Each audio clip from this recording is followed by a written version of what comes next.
from TGH. TGH of the Forerunners here is definitely the one I'm most familiar with. But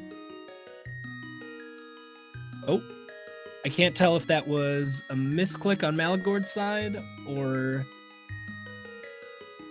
No, that's definitely not a misclick. We have begun. Okay. Well, there we go. It's like TGH and NYRambler deciding to start and maximum barnage from Link's house. Following your advice, they must have been listening because they're all going up to meet the uncle. And that signpost is a nice strat. Lets you kill one of the blue guards up here. A little bit faster than killing the green guard to the right. It's like level 1 tree pole is 5 arrows. Looks like 10 arrows, possibly. Maybe. Tough I to tell. can't really tell because the restream is a little bit... Either way, they're not going to be able to use those arrows anytime soon because, Bo's going to be off of Trinex, obviously. Yeah, of course. Oh. Oh dear, it's looking like my restream is actually frozen. Oh. We're back. Okay. Unfortunately, I didn't catch what was off of Uncle. May have to get a second peek over there. Yeah. It was bomb drops from the chest up there, so that's nice. Don't have to worry about bomb farming to go get all the good stuff in Kakariko. Yeah, exactly.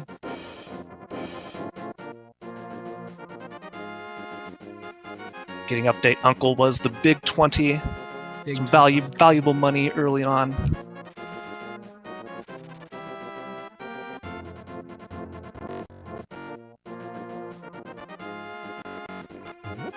That's just some technical difficulties on the restream here. Hopefully we get that worked out soon.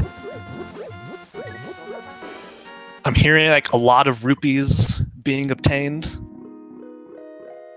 I'm hearing, yeah. And I heard a save and quit from somebody.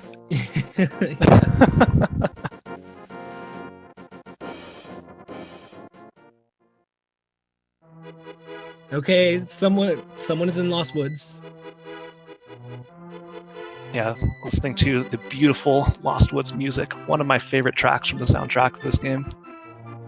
Yeah, it's definitely a good one.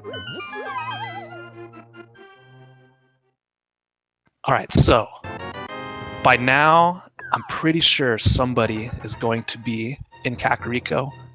What do you think they found in Blind's hut while we're waiting to see? Blind's hut. Let's say... I'm gonna go with, let's say, flippers and a boomerang. You know what? I'm thinking by the time we come back, we are going to see a sword pickup as well as the Moon Pearl. Sword and Moon Pearl. Mm-hmm. Moon Pearl likely from the race game.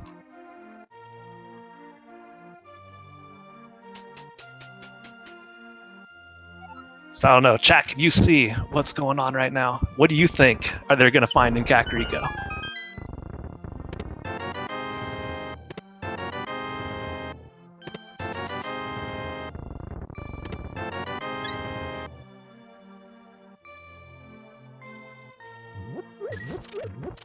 Gloves, ice rod, power glove. Apparently everything is in Kakariko this seed.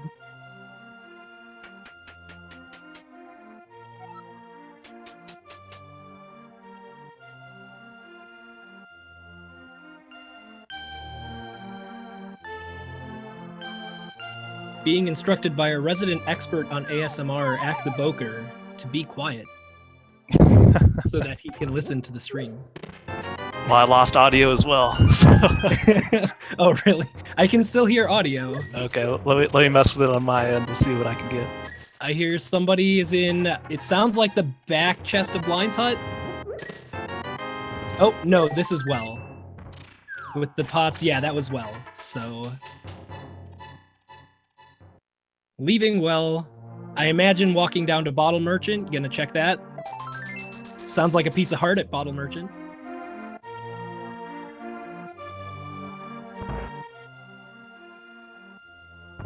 Now in Chicken Hut.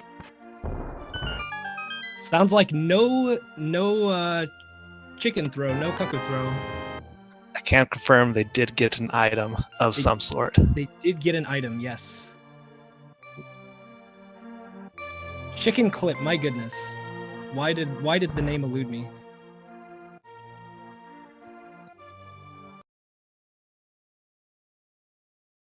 So, oh, I just lost audio too. Sounded like he checked sick kid.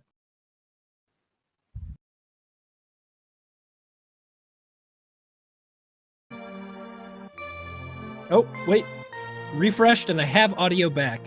Yep, I'm in the middle of a refresh. All right, there we go. So coming down to library. Quick check. Now pay attention close, because now we're going to determine if race game was something or not. I see something. Goodness, Get a look at race game. Oh my god. Race game has 20 It's a big 20. All right. We have stream. So we have to wait until TGH pauses to be able to see what items he has. But looks like he at least got 1 heart container worth of heart pieces. Yeah, 1 heart container. He does still have bombs. And we got maximum barnage back. We have video. Oh, well, we have a slide. It's okay. We're about to find out what he just got. Oh, wow, the sink. Oh, the sink. Oh, my goodness.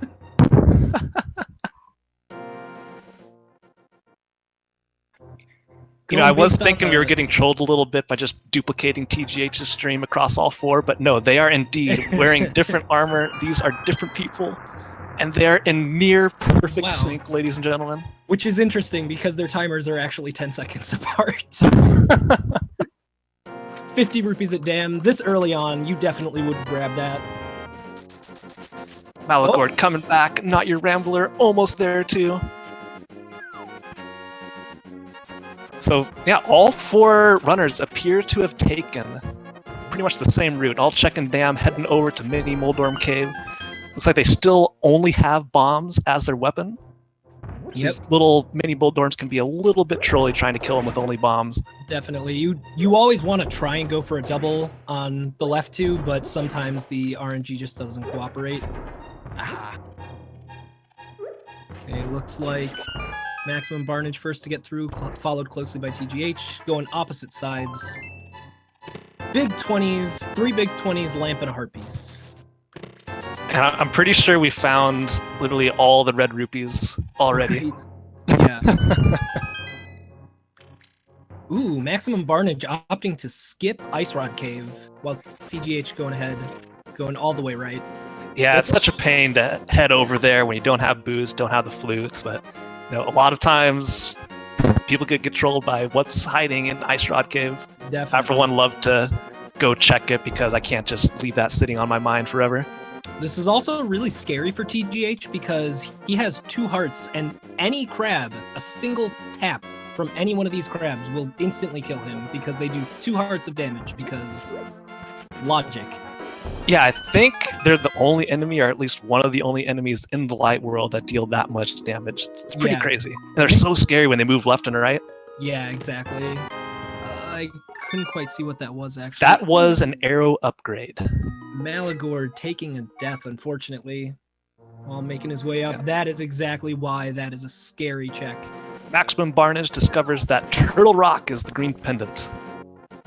Power Glove! And Hookshot hiding behind Sahasrara. Wow. Saha. I couldn't tell if that was silver arrows or not, but that would be pretty incredible. Yeah, definitely. Of course, don't get your hopes up because whenever Turtle Rock is a green pendant, you're gonna have to go there anyway, so might as well prepare. That does unfortunately take a large chunk of items off of possible pedestal items. Maximum Barnage taking that Power Glove, going straight to the back of Escape. Oh, and it looks like also Silvers was in the middle chest? Yeah, that was right. It was Silvers. It was Silvers. Wow. So yeah, Sahasrara really holding out this seat. So we're getting back. We got book, more money, and more money in Escape. Man, this is a crazy start.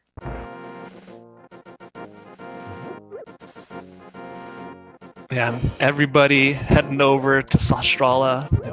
Good play, definitely. Yeah, definitely. Interesting that nobody is opting to continue on to... Oh, no, Maligord is actually continuing on to Eastern. While TGH and Maximum Barnage both opted to just go right for escape after the glove. Yeah, Maximum Barnage, following those breadcrumbs, he's got book.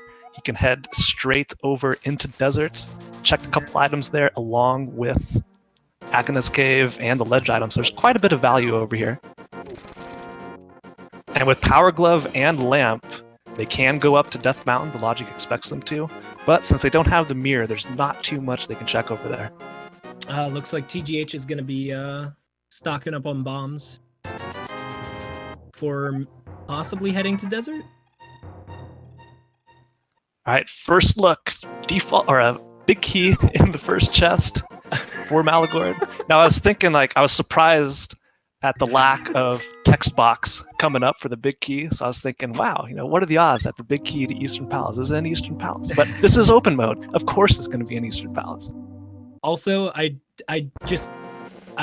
TGH's friend. I can't let that slide. TGH forgetting that he did not have flippers, jumping right into Lake Hylia and taking a dunk.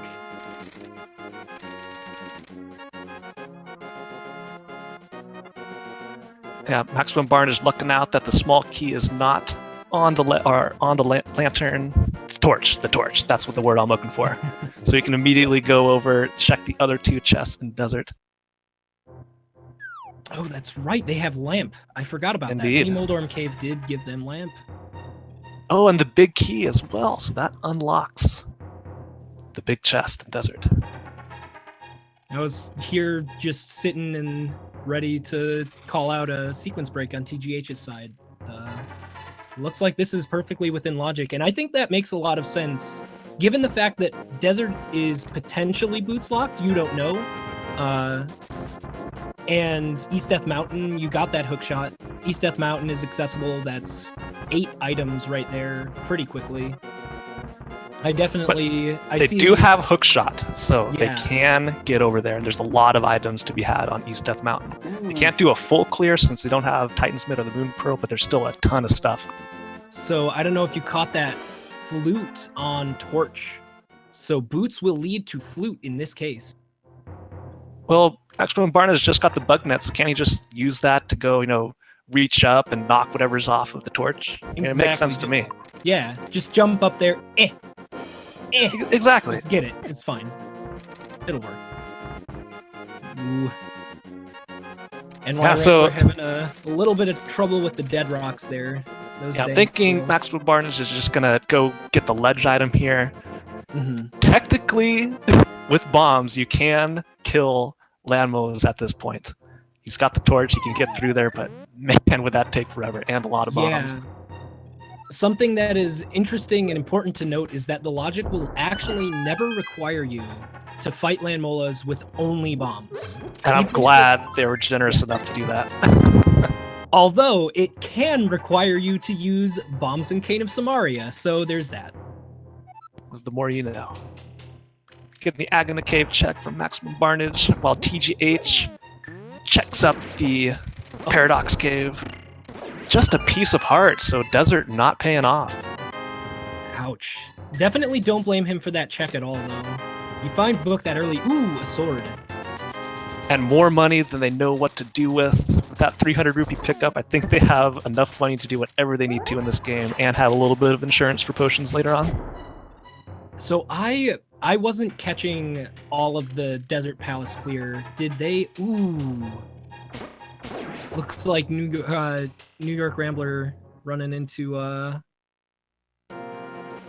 an issue with running out of bombs. Yeah, so he cannot hit the switch in order to grab those 5 chests. Unfortunately for him, the sword is in there, so he's gonna, and he can't open up the vendor. Oh, that's so unfortunate. Now, I hope this doesn't cause him to put it off too much longer because, the sword in there is pretty big. Yeah, I have to wonder where... Maybe he's hoping to get some bombs from the mini Moldorms and the jellies, which I don't blame him. It would really stink to have to go There There he is. goes. Nice. Okay. Very good.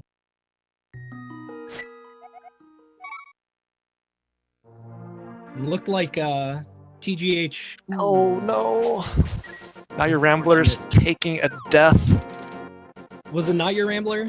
Not your Rambler. We Correct. established that. Okay. I apologize to not your Rambler. If you're unsure, just say assumed. NY. NY. Or just Rambler for short. I'll just say Rambler. There we go. I think I may use that too. But I mean, thankfully, on the bright side of a death there, if you can have a bright side to dying at any point in the game, is with hookshot, it's not too long. It doesn't take too long to get back there. If it was mirror and hammer access to East Death Mountain, he'd have to walk all the way back up. Oh, that would be awful. First chest in the escape, finding Piece of Heart. Still looking for that next bit of progression, though. Ooh, and maximum barnage on one heart as well. Looks like Death Mountain is being really sketchy this time around. Yeah, the cabbage is no joke. All these annoying dead rocks getting in your way. Here we go. Maligord makes it through, picks up his sword. Probably really happy to see that. Not going to be one of these 1 hour long seeds where you're just trying to kill things with the hammer and the hook shot. Yeah. Swordless seeds, they can be fun sometimes, but man. Oh. So interesting that TGH decided to save and quit there. I guess I wasn't paying attention enough to know whether... Yeah, so he's already checked the sank chest as well as the 3 items in escape. So he's probably been counting items. The last things he needed were probably map and the small key. I'm trying to think. I feel like there's an item back there because the only 2 non-dungeon items. So there's a small key and a map in the item map. pool. I saw he 2 had that chests. small key. Yeah, so there's 2 chests more in there that he did not check. Okay, if he didn't have the map, then yes. Yeah, if he didn't already find the map, then he definitely had everything. Because the last 2 chests, that first chest can be a small key, but ball and chain guard and the chest before that cannot be small keys. Right. And so if he didn't have the map or that small key, that means map in ball and chain guard and small key in the dark escape. So yeah, when one of our other runners passes in there, we can confirm that suspicion and see what they have found. So I was not paying attention in desert. It was definitely beatable, but did they find any other items besides that flute on torch? They did not. Okay. Or was so it the cape? Was it the cape? It may have been cape. Oh, it may have. Well, if it is, we'll find out very shortly. You know what cape and lamp means, don't you? Oh my goodness. Actually, yeah. Although, I don't know, cape lamp, but no moon pearl. So that could be Aga. Could be Aga. Get the moon pearl on the pyramid, as we've seen so many times in the past. Oh, harvested cape was in Eastern Palace. Out of the big chest. So yeah, that means TGH with the sword. It could be that the logic wants you to come here after checking East Death Mountain for that sword. Yeah, there's not much left open to check. We've seen pretty much everything. Guess we really have.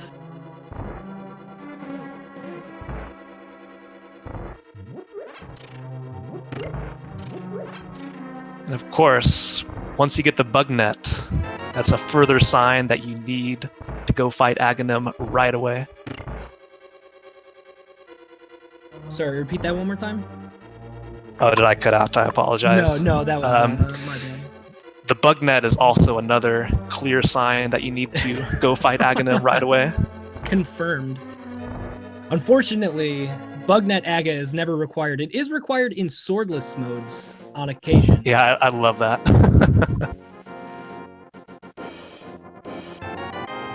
But yeah, piece of heart again from the first chest in the escape. And so TGH may have just smartly counted the items, knew the remaining 2 were a small key and a map. We'll see. Yeah, either Maligord will check that item and we'll have it confirmed, or he'll leave it, and we have to just assume that many people leaving it behind. Oh, and look at this. TGH is continuing on into desert. I definitely don't fault him for this play. He's got the sword, so he can actually finish it now. I have had firsthand experience of like Dark World access through required Samaria Landmo, and it's a crystal. So yeah, he's gonna have to come back for that flute eventually, probably. But he was gonna have to do that anyway, and this is a guaranteed item and a crystal. Definitely think that this is a good play, if not time-consuming. Yeah, fighter sword ammo it's pretty easy, but still just a pain. Because yeah, this could, I mean, heck, this could be boots. Then you could go back and get the flute or something. Maligord getting the last chest, and it is the map. It is the map. So yeah, it looks like, and based on the key count, definitely seeming like TGH just smartly counted his items there. It can be really tough to count items in Escape, honestly, just to keep track of whether you have the map in that small key. Yeah, but it could be such a huge time save, knowing you don't have to go far down, because getting the last chest in Zelda's cell is so far out of the way. Yeah, definitely. And on a side note, I'm surprised the fighter sword just doesn't break during this Land Molus fight. And TGH has to be careful, he's down to 1 heart. And he gets through. See if he is holding the answers. It is just the compass. Oh, then there was... That's interesting. So there was an item that they found. Yeah, we must have missed it. Just missed it. Apologies. We know 1 item is on the torch. Mm-hmm. So I'm thinking it's got to be Aga at this point. Yeah, and regardless, I don't think... I still don't think that TGH would be unhappy with that, just considering the fact that that it is a crystal. Yeah, it's a slow clear, but especially considering the fact that the front and back end of Desert are separate, you like a double dip is not as bad. All right, so with the other item in Desert was Bugnet, of course. Bugnet. Okay. So Bugnet and Flute are the 2 items that are in Desert. I'm thinking we're gonna see an Aga play from TGH. Maybe? Oh no, he hasn't been to Eastern yet. Yeah, he still needs the cape. The only person who's gone that far into Eastern has been Maligord. So Maligord could actually, if he didn't really feel like doing the fighter sword Landmo fight, he could just go right now into Aghanim, but looking like he's fake flippering instead. Yeah, Aga's just super annoying. See, a lot of people go out of their way, doing sequence breaks like this just to see if they can find a way not to do it. Yes, definitely. For me, it just depends on how many items you need. You know, if you don't have Moon Pearl, Mitts, or Maligord taking a death from that fake flipper, unfortunately. Yeah, if you get hits while you're doing fake flippers, it's an instant kill. So I'm thinking it has to be a Pyramid Pearl at this point, doesn't it? Well, it doesn't necessarily have to be a Pyramid Pearl. There's a couple things it could be that unlocks other locations in the Light World. For example, it could be Boots that will unlock Bonk Rocks, and it'll unlock the Flutes, which I don't think actually gets us anything. Yeah, exactly. That's the reason I'm thinking, is because Boots only opens up 1 item. I guess we didn't ever see Library. Yeah, library is a mystery because we're having some technical difficulties while they checked it. So none of us know, except these runners, what is hiding on the library. I just had a thought. So maybe Moon Pearl on Pyramid, or no, Boots on Pyramid, leading to Bonk Rocks, which have Titan's Mitts, leading to potentially checkerboard cave over in the mire area. Yeah, that could that could be that could be it.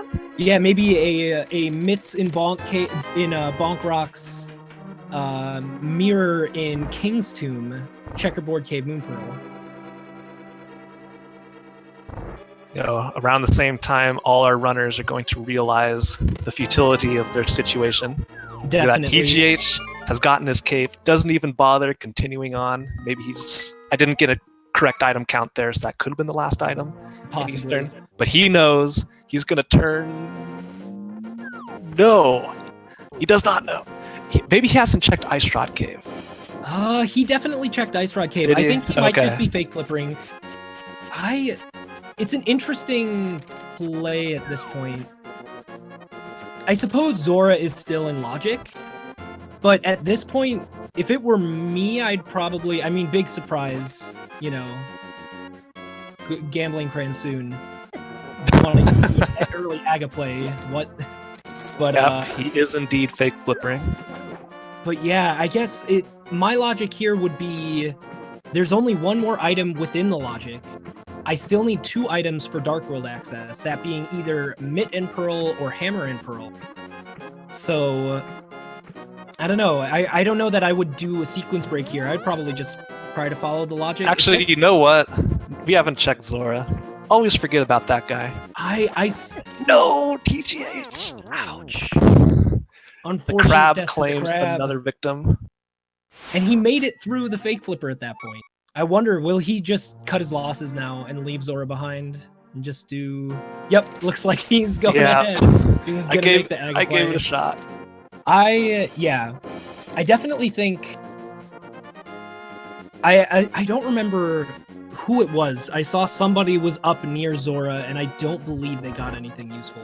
Okay, it has been checked, and it was a piece of heart. So yes. So yeah. So definitely, this is gonna pay out. TGH now, I believe, officially ahead. For the first time, we can kind of say someone is ahead of other people just based on the fact that from all the sequence breaks everybody has done, nobody has found anything. So it's looking like... And Rambler hot on his heels. Oh, yes, I wasn't even looking, yeah.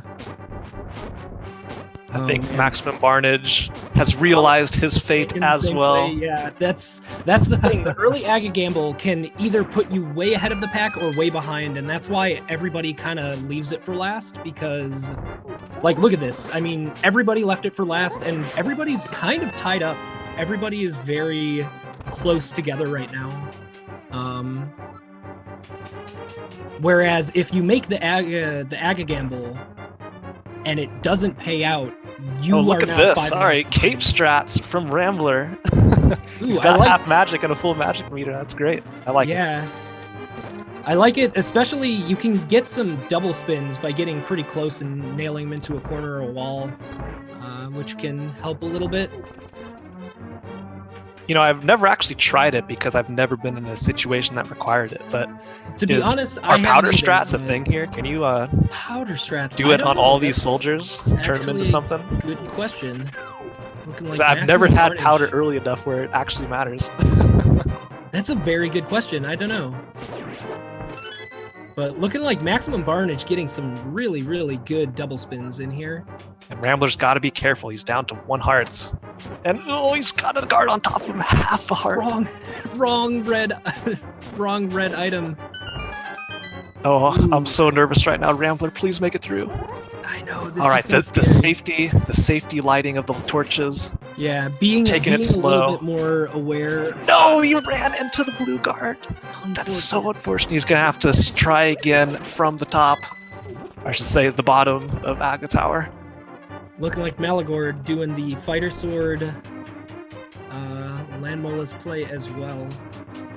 So actually, I suppose one thing we should probably mention is that despite the fact that Maximum Barnage and Rambler are both in Aga Tower with TGH right now, TGH is the only one of the 3 who has a crystal.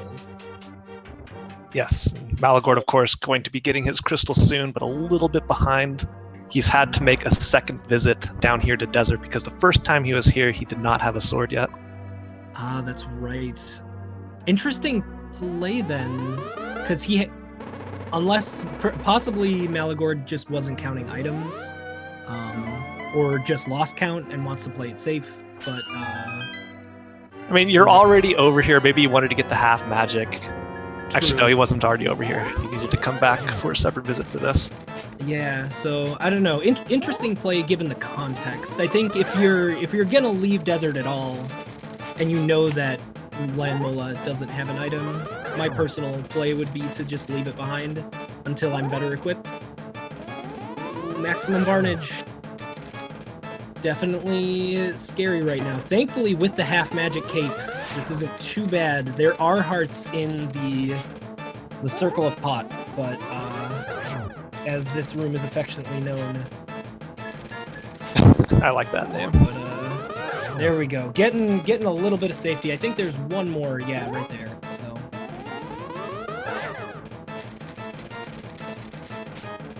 also, TGH going through the Aghanim fight did not catch how many blue balls that was. I saw 2 on my screen. I only caught one of them. All right, here it is. What's it gonna be? Is it gonna be either Boots? Pearl Is it or gonna be Boon Pearl? I think. I hope for Boots. Please be Boots. Oh, Getting the and map like, check first. Red Crystal in Ice Palace. ooh, Pod is the blue pendant. Thieves Town, the red pendant. and it looked like Turtle Rock was green. It's the Boon Pearl. All right.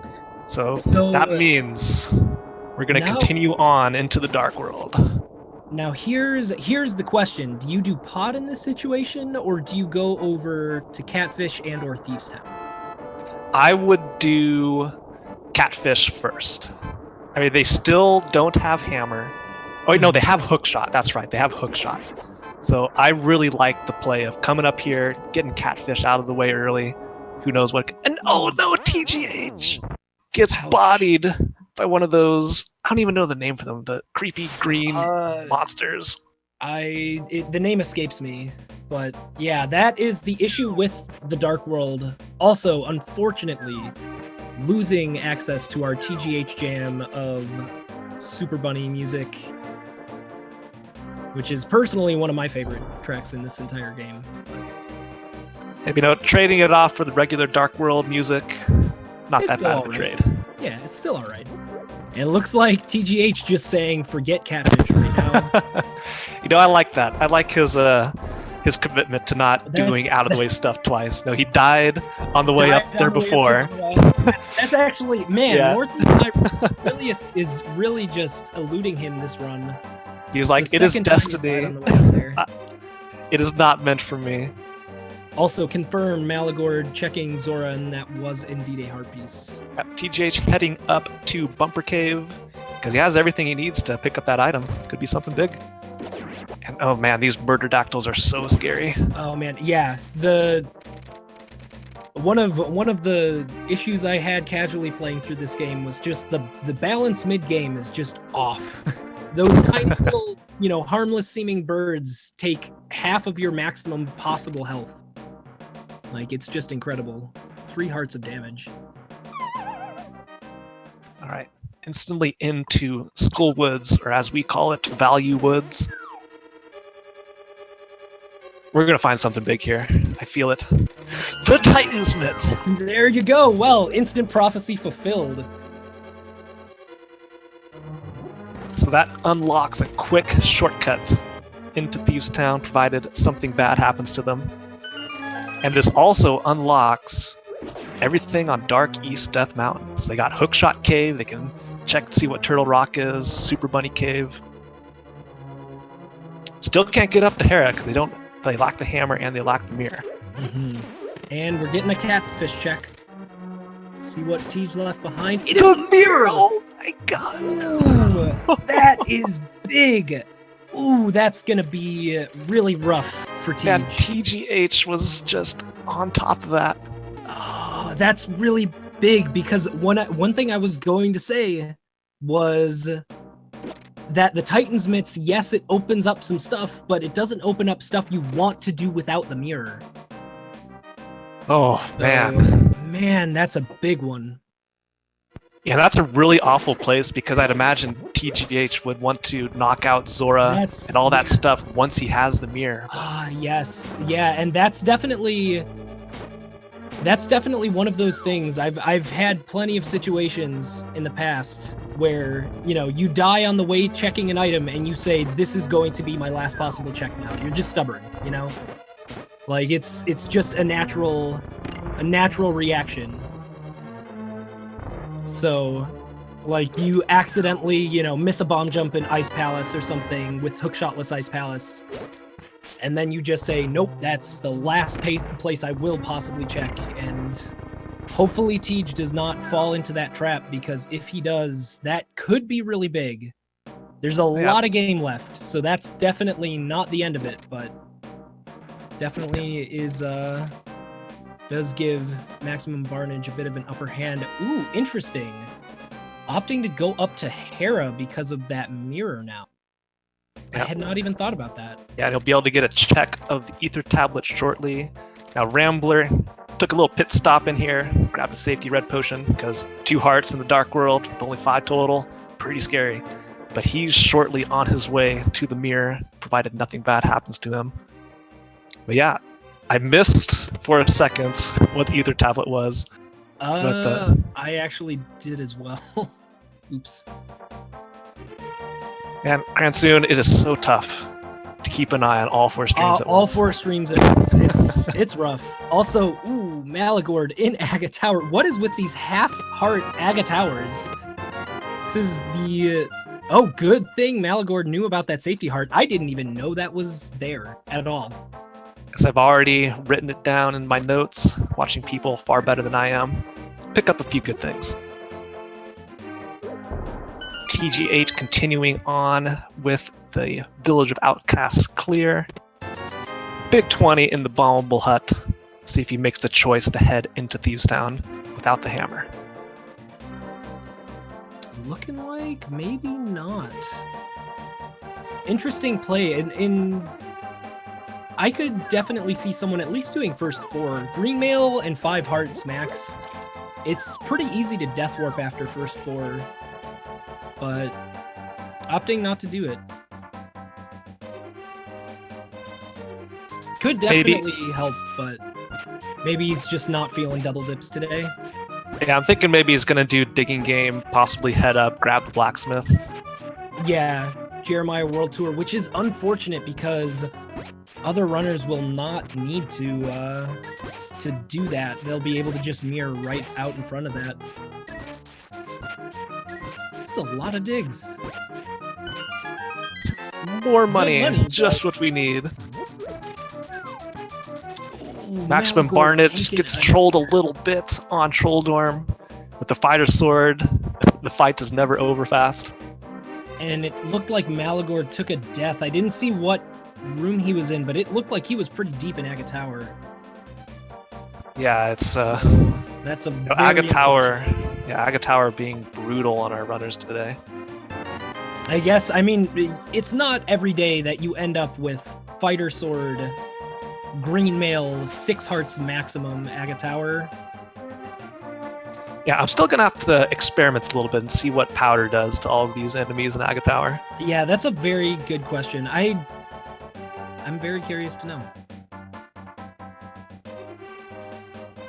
Okay, Rambler looks like he's already picked up the mirror. He's going to be heading over to Village of Outcasts as well.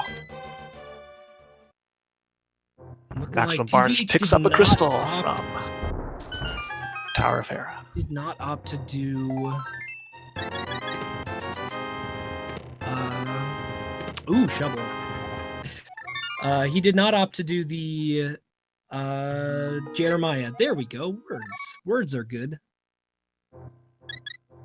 Oh, looking like Rambler not entirely sure how to get to Graveyard Ledge without boots or mitts.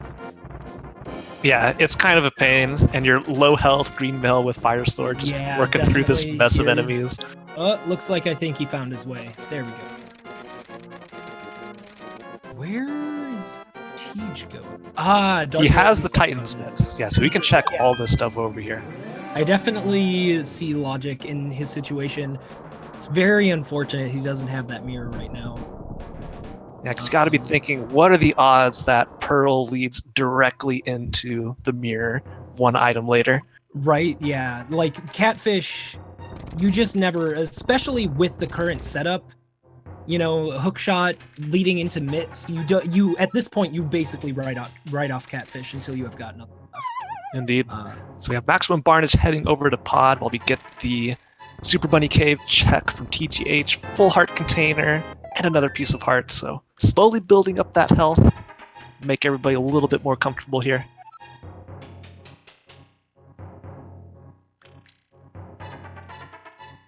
Now it's interesting that Maximum Barnage is opting to do Palace of Darkness over... Ooh, and we're gonna get to see a Turtle Rock check. What medallion does it hold? Look like Bombos. That was indeed Bombos from T-Rock. Potentially required, but since Turtle Rock is a pendant, we may not have to go in there, but who am I kidding? You're gonna have to go to Turtle Rock. Yeah. It's value rock in version 27, to be honest. Oh no, Rambler looks like he took a death. Ooh, was that... On his way over to Village of Outcasts. Okay. He did get the cemetery. The boots! The boots! Okay. Well, looking like... Maybe we will end up seeing a... It's seeing Tej go to Catfish a little bit earlier. Now that he's got boots, Catfish is not nearly as long of a trip. Well, I think what he's going to do is he knows exactly where Flute is. He can get it right now. And he also has Titan's Mitt, so that unlocks all of the Mire area. You can get that knowledge of what medallion it is. So yeah, definitely. I really like this play, just immediately going over there and getting it. In this situation, you 100% go get Flute immediately. And we can't forget about Maligord down here. He has made it all the way to Aghanim, so finally he's going to be able to get Dark World access and grab his Moon Pearl. Looking like Rambler a little scared of another overworld death, so using that cape. And Maximum Barnage rolling in the hearts. It's going to get another one up here on the cemetery ledge. He got one also on his way up to Hera and in Hera itself. There is Flute for TGH. So I imagine he's probably going to save and quit to Sanctuary, check King's Tomb and Bonk Rocks, and then go activate the... Probably. Yeah, since he's still hunting for Mirror, I'd say that's a valid play. Definitely. And I mean, he doesn't know that he's hunting for Mirror. It's one thing when you've got 4 racers on screen, it's so hard to keep in context the fact that TGH has no idea that the Mirror is at Catfish. And in 90% of seeds, Catfish is garbage. So definitely cannot fault him for not immediately rushing back to Catfish. If he did, hey, might want to get looked into for stream sniping, but hey. Yeah, while Mirror does unlock a couple items like Cemetery Ledge and a few other things in the South Dark World routes, so far it hasn't been limiting him on access to progression. Will be interesting to see whether anybody else opts to go into Thief's Town. Since notably TGH did not actually do Thief's Town at all. Didn't even opt to do a Death Warp. Yeah, I wonder where he's going to go after he grabs his Flute. There's a couple options. You could just go right to Dark World here, check Thieves Town if he wants to. I would imagine... As well, he could just go to the Mire area. I was thinking, probably at this point, one of the first things on my mind when I get Flute is I should check Mire. If I have Mitts and Flute, you go check Mire, see what the medallion is, especially if it's a crystal. It's 2 quick items plus a medallion check. Its intel is huge in Randomizer. Red Boomerang in Thieves Town. Flagarang for the loss. Bloomerang, Besterang. Fight me IRL. There he is. Oh no, Maligord takes a death. I wasn't sure if he was able to get up to Mirror or not. He does have his Boon Pearl. I could not see it on the restream. Let me see if I can catch on this. I didn't catch it. Hopefully one of our trackers caught it. I did not catch what the medallion was there. Could have been Quake, but I don't know.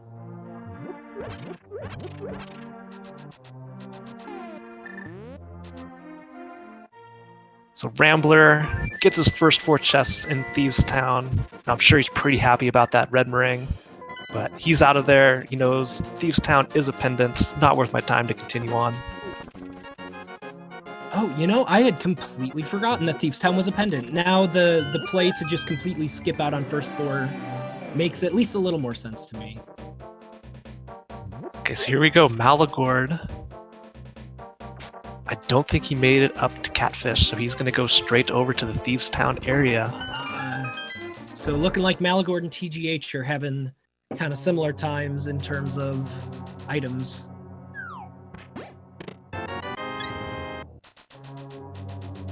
So now I wonder, with boots, will TGH just continue on, or will he only check? I think he doesn't have a lot of stuff left to check besides Palace of Darkness. Also, speaking of which, I completely forgot. Was it Maximum Barnage who jumped into Palace of Darkness? Yes, I believe it was Maximum Barnage who went into Bod. And Ped is officially dead. Pocket change. Unfortunately. Rip chat. Now, one of these days we'll get another pedestal seed. There you go. Moment of truth for TGH. He doesn't have the mirror, so he can't get out of Thieves Town super fast. Death Warps are fast with Green Mail, but yeah, looking like he's opting to move on. He's dodging stuff. That is not a Death Warp. He is going to continue on into Thieves Town. This will be the first time we look over here and see what it is.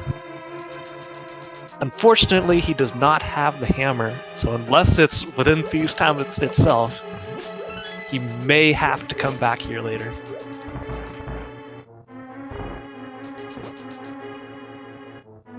And interesting that Rambler... Oh, he hasn't checked Skull Woods yet. Right. Okay. No, he went straight into Village of Outcasts and is taking the South Dark World route. Ah, interesting. Because I was going to say, it's very interesting that he would have the ability to do Jeremiah and Purple Chest and not do that in this first loop. So that is... Because that's really one of the bigger disadvantages. I don't think there was anything notable in Hera. So that is correct. Really, the only stuff that Mirror is locking right now are, you know, things for convenience, because it was a piece of heart in Graveyard Ledge and Maligord with another death. Or was that a Death Warp? It might have been. Yeah, it looks like it was a Death Warp. Just saw, I was looking at one screen, you just see a death and you instantly just go, ooh, out of reaction. Yeah. So items on the list that we haven't checked. So there's a couple more spots in Thieves Town. We're only going to see the chest next to blind as well as the blind item itself. We have Checkerboard Cave. Nobody with the mirror has gone over there just yet. May get the first check of that for Maximum Barnage if he chooses to go there after finishing with Thieves Town. The compass next to blind, so... I believe, does that... I know I saw 2 items in first 4. I did not catch what the bombable wall was. That was the map. So they have all the dungeon items, so that means an item is indeed inside the big chest. Which I think the trolliest I've ever seen was a hammer on blind. That is the worst situation, because you have to ask yourself, do you want to go back in to get that big item right, or that big chest right now? It's the fastest it's ever going to be. But I know TGH is a fairly safe player, so I could see him doing it. The Master Sword is from TGH. So now that unlocks the Ether Tablet, which unfortunately I was not able to catch. Somebody did check it. I think Maximum Barnage checked what the Ether Tablet was. But that also puts Bombos Tablet I was going to say, Bombos Tablet, that could be the play. And that's another location locked by the mirror. Yeah, it's It one may of the be a few while. left that we have not checked. Then, of course, the long blacksmith route. Yeah, looking like TGH probably gonna do World Tour with Jeremiah. Interesting that so far, TGH is still the only person who has checked Dark World East Death Mountain up to this point. Yeah, and Rambler, he's up there, but he never stepped into Skull Woods, so he does not. Okay, it looks like Ether Tablet was nothing as a capacity upgrade of some sort, it seemed like. Gonna get the shovel check. Oh, that's right. I forgot about Shovel. Yeah, that was the only thing of value in Hype Cave. Let's see if Hype Cave was worth anything at all. It's the Cane of Samaria. Ooh, But does that okay. even unlock anything at all? It at this does point? not currently. We don't have any medallions, so we can't get into Mire, we can't get into T-Rock. Oh, and it looks like Rambler actually checked that a while ago. Okay, and we missed it. Because I see a Cane of Samaria in his inventory. I guess we just missed that. Hey, it still got me excited. And so I think this is the first lumberjack check, or smith's check. It is 20 rupees. Small tip for saving his life. So it's very interesting to note that despite the fact that TGH does not have the mirror, he really hasn't been seeing a lot of punishment for it, just due to the fact that, like, the way his routing worked out, the fact that he got boots and still every other player is bootless. He's not really getting any punishment for missing out on the mirror at Catfish. Yeah, so it looks like Maximum Barnage is gonna do the purple chest, while TGH has to take the long way around because he doesn't have mirror. So I think after he checks Magic Bat here, we may see. Actually, no, he doesn't have the Master Sword, so we're not gonna be able to see what's on the Bombos tablet. Maybe he'll check it anyway while he's over there with the purple chest. Mm-hmm. Oh, I didn't even think about Magic Bat. Have we seen this before? I don't believe we have. Oh man, He has. rest. It's another one. The bow! Oh, D! man. Ooh, okay, so there it is. There is the punishment for not having the mirror. Ouch.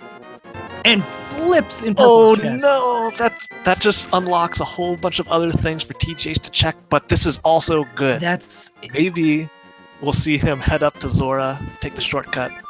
Actually, no, he doesn't have mirror, so he can't do it all at once. that's Oh, the no. issue. Is it's the fact that mirror is there. Oh man, what is he gonna do? Interesting to note that also. No, they don't have hammer. So I was going to mention Swamp Palace. Oh, please. I think based on where he's warping in. Yes, TGH. To the top right. He's doing pod. No! He's doing pod. He's doing pod because he went to 5 and forgot he didn't have the hammer. No. Oh, TGH. Mirror is hidden behind. I mean, again, Catfish. in this situation, I don't blame it, but I blame him. But man, knowing where the mirror is, it just kills you. Just seeing somebody just go everywhere else. Looks like Rambler picking up his second first crystal. There we go. Second first crystal. All right.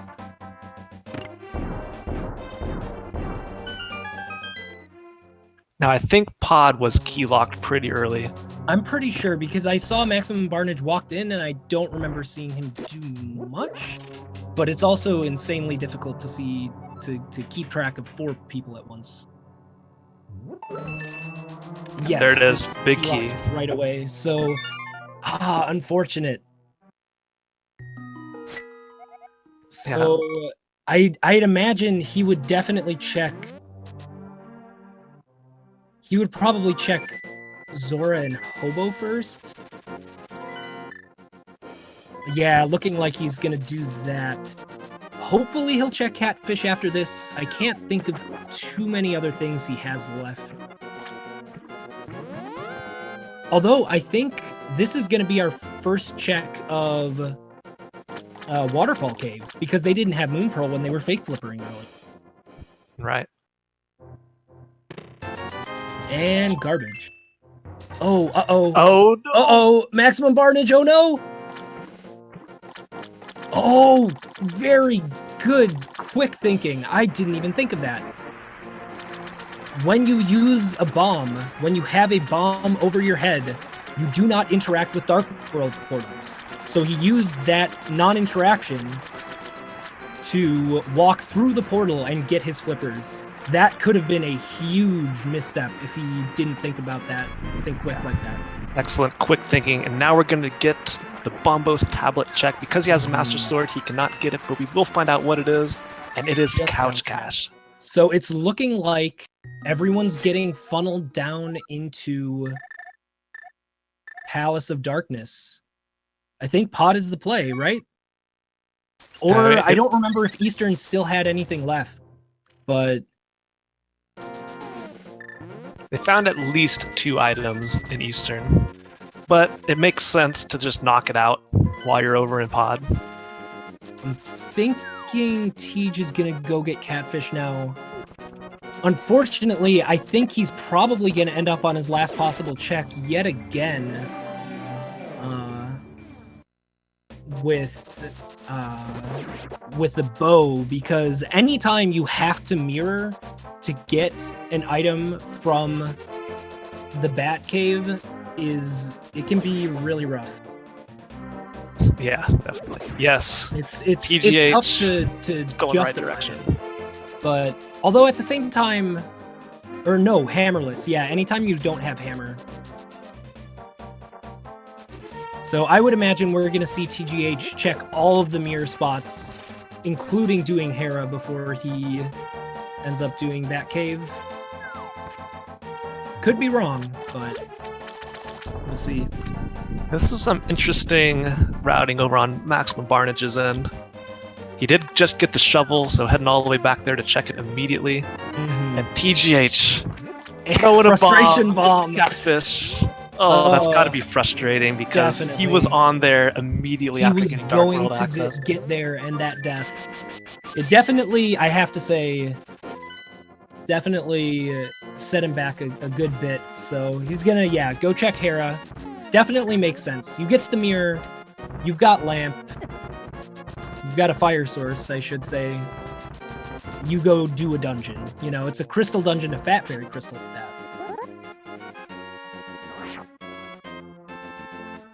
Maligord finally finding the boots. It's easy to forget, TGH has had the boots for so long, and the mirror has helped him and I think, clean up his remaining locations. I think it's going to be very interesting. Ooh, okay, we're seeing that Swamp Gamble. Maximum Barnage, notably only able to check the first chest in here. If that chest is not hammer, he cannot proceed. Please be hammer. I want to see it. I'm always torn when I'm watching a race whether I want to be entertained by horribly trolly stuff or whether I want, the people I'm watching to have a good time. Let's be honest, we love seeing our runners have to go through a lot to entertain us here on Speed Gaming. All right, looks like Maligord gonna pick up his cane as well. All right, and Rambler picking up his Titan's Mitts pretty soon if he hasn't already. All right, here we go. Chest number 1. What's it gonna be? It is a piece of heart. Yeah, definitely. I think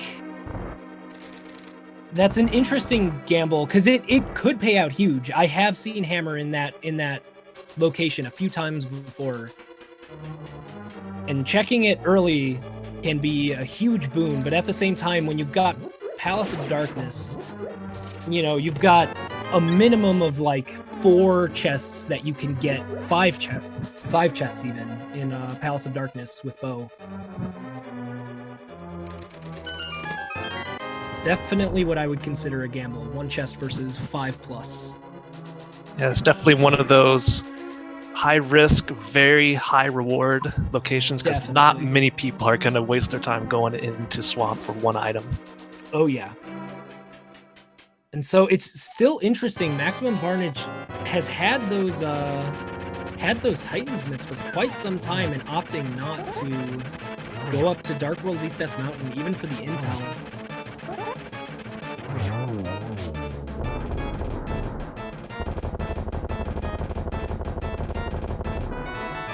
TGH picking up his second crystal.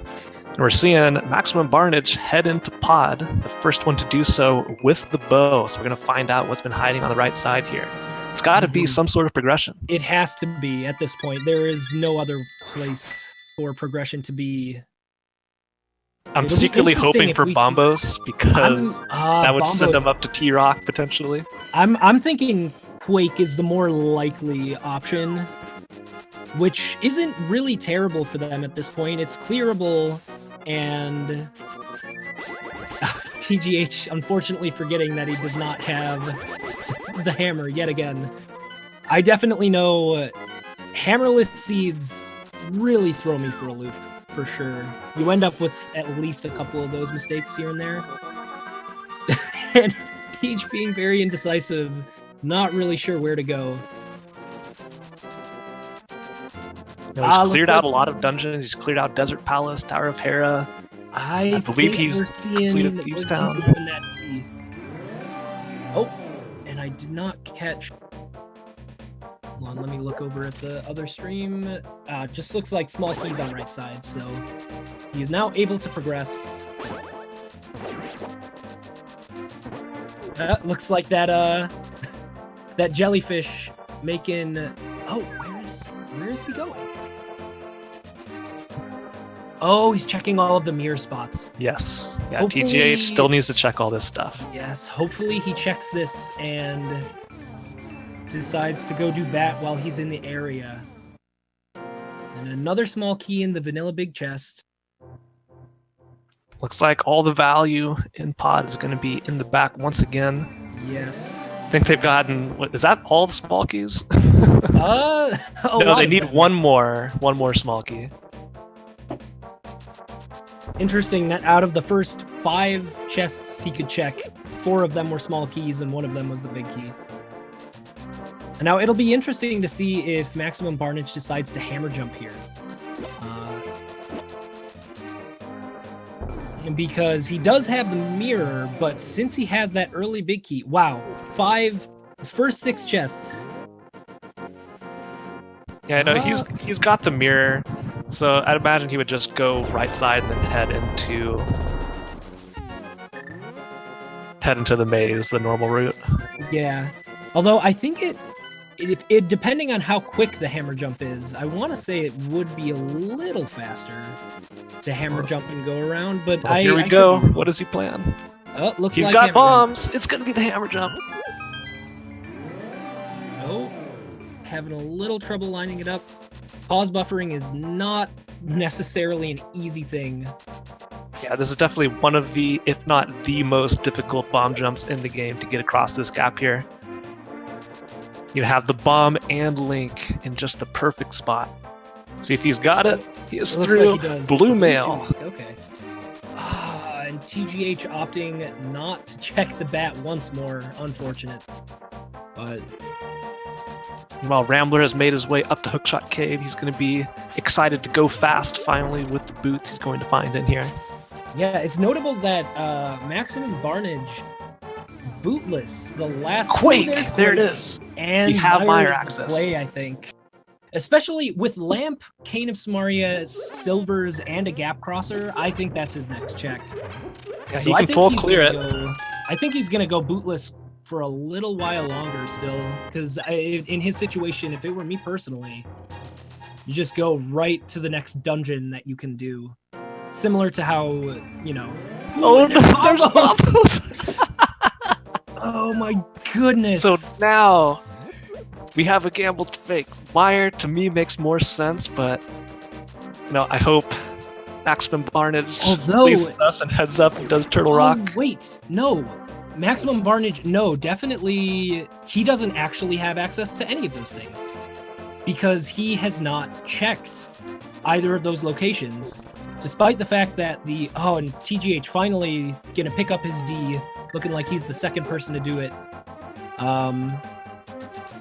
Yeah, Maximum Barnage does not have the flute. He still has to get that, but he's been in Desert Palace and he knows where it is. So it's and actually no, Turtle Rock isn't accessible either because hammer. You need hammer. Oh, to duh. Turtle Rock. So I always forget that. Looking like Maximum Barnage making a pretty smart play here. A play that I forget way more often than I should. Doing the Pod Eastern combo, not able to finish Palace of Darkness, but I believe I did see all 5 items: Blue Mail, Arrow Capacity Upgrade, Heart Piece, and 2 medallions, so full clear is confirmed. Which is good considering Palace of Darkness, not a crystal, actually. TGH, like us, forgetting that hammer is required for a bunch of things. Poor TGH, I think that's his 3rd time this season. Yeah. See, I understand though. Like, here I am thinking you can get into Turtle Rock without the hammer. Hammer is just, it's one of those items that you completely take for granted. It's like going without a strength upgrade, you know? It's just one of those things that you just assume, like, of course I have that an hour and 6 minutes into it. All right, so question for you, Kransoon. If you are Maximum Barnage right now, do you go into Desert, grab the flute, and head into Mire, or do you venture into Ice Palace? Ooh, I hadn't thought about Ice Palace as a play, actually. That is the other Fat Fairy crystal. But Ice Palace is another dungeon, just like Swamp and Turtle Rock. You need the hammer to finish it. Indeed. So that would definitely be a very ballsy play, but we did see, I believe it was Maximum Barnage we saw walk into Swamp Palace without a hammer. So he is willing to make those plays, and hammer in Ice Palace is something, again, that has happened before. So, I don't know. If it were me personally, definitely Mire. But it is completely up to Maximum Barnage's discretion, I think. Looks like he will be getting those boots, though. Yes. Interesting. He's the first person to get the bow, first person to get Quake and Bombos, but last person to get boots, so... And TGH actually does have the intel on both Quake and Bombos medallion. So I imagine that as soon as he's done here, and hopefully, potentially, he'll remember to do Eastern Palace right now. But I think... Let's see. Completely lost my train of thought there. Well, we found the hammer. Did so that we? question has been solved. Did we actually? Maligord has just picked it up. It is on the hobo. Of all places. How have people not checked hobo yet? I was wondering why people were fake flippering and not checking hobo. What? Why did nobody check hobo? You know, the crazy thing is when TGH fake flippered over to Zora, he initially went north towards hobo. And he went and checked yeah, that's right. Yeah, then he had a second thought, went back, headed up to Zora, and died. And died to the crab. Oh my goodness. How? I don't understand. If you're fake flippering, especially, like, like, I'm personally a person who's not really for sequence breaks unless they hold a lot of value, and everyone fake flippered without checking hobo when you weren't able to even check Waterfall Cave because you didn't have Moon Pearl. I just want to say that was a beautiful hammer jump from TGH. That was a crazy quick setup. To be expected, honestly. When you've got 125 NMG time, hammer jump is one of those tricks. It pretty much makes or breaks Palace of Darkness. Act the Boker with the insight. Maybe they were just gambling. Well, that is a gamble I would personally not take, if I do say so myself. But man, that's just so crazy for TGH. No, Yeah. he almost had Hammer turned around. He almost had the mirror and then died. It's like, oh. Oh, goodness. But it's going to be interesting because if you find progression, I have to wonder whether TGH has just forgotten Hobo at this point, or whether any of our runners have just forgotten it. Because for me personally, if I've checked, you know, all of the Northeast Hyrule stuff, you know, I just assume that I've checked everything. So I don't know. Man, this has been one heck of a seed so far. So now it'll be very interesting whether... Now I'm actually leaning towards Swamp as the progression. I was thinking Mire before. Now I'm thinking it could be Swamp with that hammer pickup, and especially with how relatively early that hammer was. Yeah, but this is good for a good routing from Maligord. You know, he just picked up the hammer, so by heading up to Hera, he can... Actually, no, he's already been to Dark Death Mountain. What am I thinking?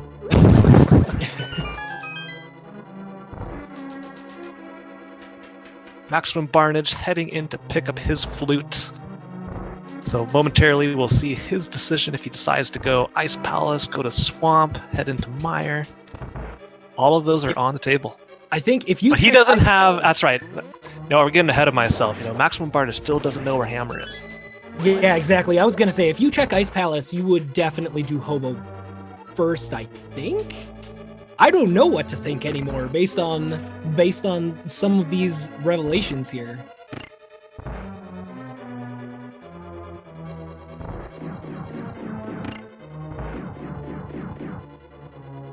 So Rambler on his way down, gonna grab his flips. Man, so there's so many out of the way locations that have just had amazing items. Look at this, purple chest has something. Catfish has something. Catfish, Hobo, required. No, it wasn't required. They could have just done Batcave early. Ah, guys, why did you do this? Oh, I feel so much more passionately about this than I should. It's all right, Cranston. TGH has finished up Eastern Palace. And look at this. Looking like he is He's going... Yeah, he's doing the Mire play. And this is the interesting thing here. We're seeing Maximum Barnage definitely getting a little bit of time made up by delaying the finish of Landmo, or the finish of Desert Palace until he had boots. Because now he comes with silvers in hand, gets a really nice, easy 2-cycle versus the many cycles with Fighter Sword.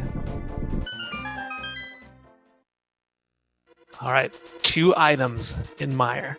We know one of them is not Hammer, but there's still quite a bit we may need. Yeah, even knowing Hammer is here, I still think, given what TGH knows right now...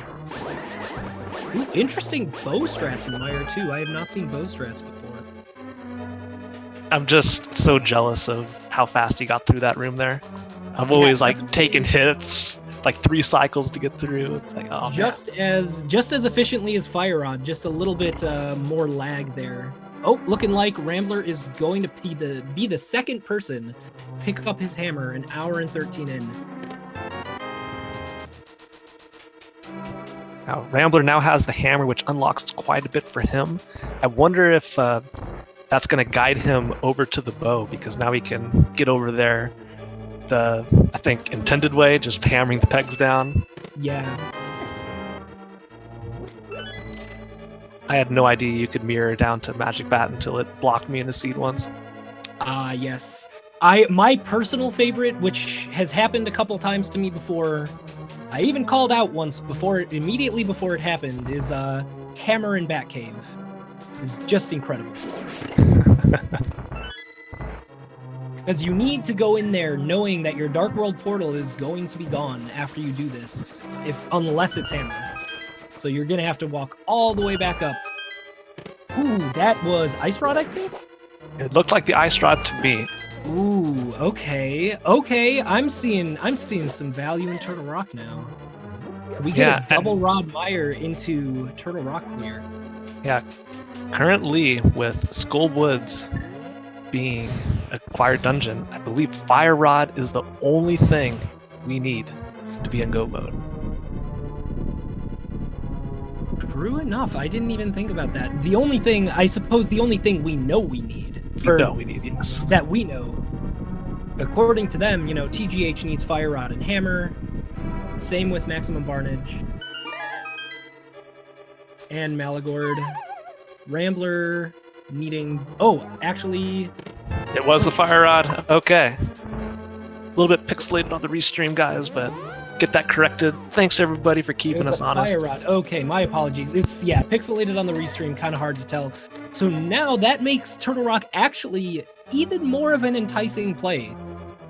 Because Fire Rod will allow you to go as far. But he doesn't have Turtle Hammer. Rock And Hammer's going to be his go mode item. Definitely. But actually, yes, that's right. No, he just needs Hammer for go mode. So what? T-Rock not required. Hobo. Of all places, I have to wonder when that will be checked by TGH and Maximum Barnage. Considering it looks like both of them are making this this play right here. Yeah, Maligord has the Hammer. Looks like he wants to head into Swamp. Oh man, and I just realized they can do ice now. Yes. So if it is true that TGH really did forget about Hobo and or Maximum Barnage, then Fire Rod is actually going to lead them astray because they're going to go right into Ice Palace, find probably nothing, and then be very confused, followed by very upset.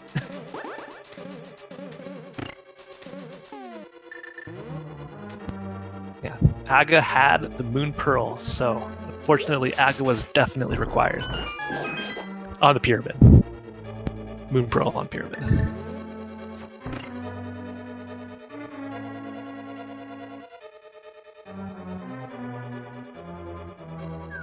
And Fighter Sword in Swamp is also just really, really tough. Yeah, Rambler and Maligord are currently in Swamp with only the Fighter Sword.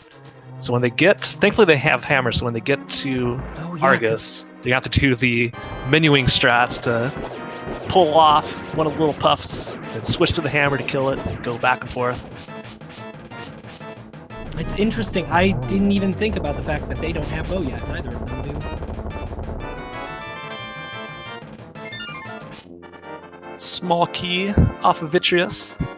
Yeah, and looking like a pretty much textbook fight. This is 1 cycle, 0 cycle Argus, or my goodness, Vitreous. To be expected with silvers, but every now and then those eyes can kind of troll you a bit. Yeah, and since TGH's gamble did not pay off, he was hoping for an item off of Vitreous. He has to once again step into Mire and clear the left side of knowing chests. Yeah, I mean, the gamble definitely makes sense, because it wouldn't make sense if it was a pendant, but considering it's a crystal dungeon, you need to do Vitreous anyway, and yes, Mire 2, it's a little bit of an out-of-the-way thing. It's another extra, minute or so. But, yeah, when you're one item from go mode, there he goes. He gets the quick one from the big chest. And arrows. So now, this is the moment. Where does TGH go next? He's got to go to Ice Palace. I don't know, because it's Hammerless Ice Palace. That area, at least. But yeah, I would hope. No, of course. Skullwoods is the next play, for sure. Finish Skullwoods. It's beatable, it's a crystal. I don't remember if they got 2 items out of there. I know they got Titan's Mitts, but I did not catch a second item. Yeah, I did not either. We'll see what he chooses to do. If we get a menu check sometime inside, we'll be able to see how many dungeon items he has and if there's still 1 more remaining. Yeah, and I suppose if he rushes Mothula and then instantly leaves, then we have to assume that he has both items. Ah, good. TGH paying attention to his key count. It's so easy to instinctively go pick up that small key, even when you have the 2 necessary to beat the dungeon.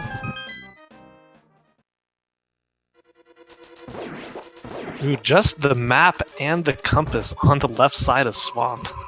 Oof. You never want to see that. That's why I'm personally partial, especially if you find 2 items in the first 2 chests in Swamp. I am a huge advocate of just going straight back. Because if you go straight back and there's 4 items back there... Oh, but the presence of the big key means potentially there were at least 1 or 2 dungeon items in there. Seeing the Master Sword, Mothula. Man, beautiful. Yeah, definitely some... looks like an arrow upgrade, so that was their second item. And here we get to see... Get your Resident Sleepers ready, everybody. We got Hammer Argus. AKA... Now, are we gonna... AKA increase your menu time in 1 boss fight. This is pretty great. We may see both Rambler and Maligord doing the sleeper strats at the same time. Personally, I'm a fan of Fighter Sword spins because for some reason I care about my item menu time, even though it really doesn't matter. Imagine if Argus dropped a sword. That'd be the ultimate troll here. That would be horrible. That's the worst. On the bright side, they don't have Ice Rod and they do have Boomerang, so they can do some fairly fast menus. The worst is when you've got a menu that you have to, you know, spend forever. TGH going into Ice Palace. No. And at this point, I have to imagine TGH just has forgotten Hobo. I just can't imagine you doing this without checking Hobo first. You're right there. It's so fast. Well, the good thing about Hammer being the go mode item is that locks away so much stuff. Like, he's not going to be able to finish Pod. He's already checked that. He's not going to be able to go into T-Rock. So he's not going to have that much he can check without the Hammer. But hopefully he remembers, because that's the big issue, is there is a thing when, you know, when you don't really faithfully use a map tracker to keep track of every single thing you haven't checked. It can be difficult to just keep track of the things that you have done, and it's easy to just forget something and leave it behind and just sit on your map wondering what to do. So, pop quiz, Cransoon, how many spins with the Top Fighter Sword does it take to take down Argus? Oh my goodness. I lost count after like 7. I think 8, I want to say, because with Master Sword that is 4, or no, Master Sword it's 4, and the Fighter Sword spins do Master Sword slash damage. So I do believe that it is 8. Go Rambler now entering the most amazing Argus fight ever. Alright, so we'll see. Coming up pretty soon here, Tej is gonna be... Oh, we're getting a Lumberjack check. Have we gotten a Lumberjack check yet? We could have, but due to the technical difficulties early on, we have no idea what it actually was. That's right. It looks like it is just 300 rupees. Alright, so... Oh! He said, no, that bomb is not good. I don't like it. Alright, doing a bomb jump. Getting over to right side. He can only check one chest. One chest on right side. And then he is hammerlocked. And ideally, it's not a fetch quest item or something. Ideally, it is nothing, and he goes right to Hobo. That is definitely his best chance right now. Yeah, the only thing that can send him astray now is the mushroom. But for sure, he's going to finish off this dungeon while he's in here. He can't, actually. Oh yeah, he doesn't have the hammer. He doesn't have the hammer, and that's why Hammer Ice Palace is such a huge gamble. or hammerless Ice Palace, because it's such a long check for like 2 or 3 chests. I don't think TGH even remembers, unless maybe he has Big Key. Nope. Oh, the FU chest. Yes. Maligord picking up his bow finally.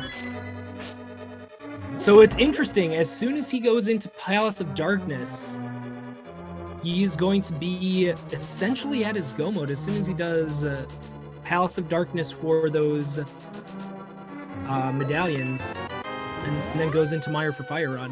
Yeah, it's going to depend how far he wants to go into Mire, because he's got hammer, he's got flips, he's going to have bombos. No. So Ice Palace is going to be open for him. No, he forgot. TGH doesn't remember. I would stake my life that he just doesn't remember Hobo exists. Wait, he's fluting? Because he doesn't have the hammer. That's the 4th time this run. No. Oh, Tej. He's so angry. See, we're not the only ones who forget what hammer actually locks. So where is he going now? Oh, he's gonna do Hammerless Swamp. Oh, he's gonna do Hammerless Swamp and be very upset. Oh no, TGH. And the thing is, he is still currently in the lead in terms of items checked and crystal count, but well, he's now tied with Maximum Barnage. So if Maximum Barnage goes right to Hobo, then that would officially put him in the lead. And it'd be amazing if Maximum Barnage also forgot to go check Hobo. Because why would you fake flipper and check Lake Hylia without checking the Hobo? It makes no sense. Alright, well at least TGH is close to Lake Hylia. He's very close. Ideally he mirrors out and kind of thinks about it, and yep. Wait. Oh, Maximum Barnage has not done Zora area yet? Or at least Waterfall Cave. Gosh, he flippered over. Oh, we'll see. We'll see. Because he could, I can totally see him doing this, going right back, and then checking Hobo. Yeah, it's looking like it's either Ice Palace or Hobo. Maximum Barnage, what are you doing? Please go further north. No, wait. Okay. He got me for a second that I thought he was going to go into Ice Palace, but no. Maximum Barnage is heading into Hobo, and he's going to be the first one. He's our first one in go mode. And TGH, I think he only has Hobo left, doesn't he? Does he have any other item he can even check? Apparently, because he's not running to Lake Hylia. Not yet. Where? Because it obviously can't be on pedestal.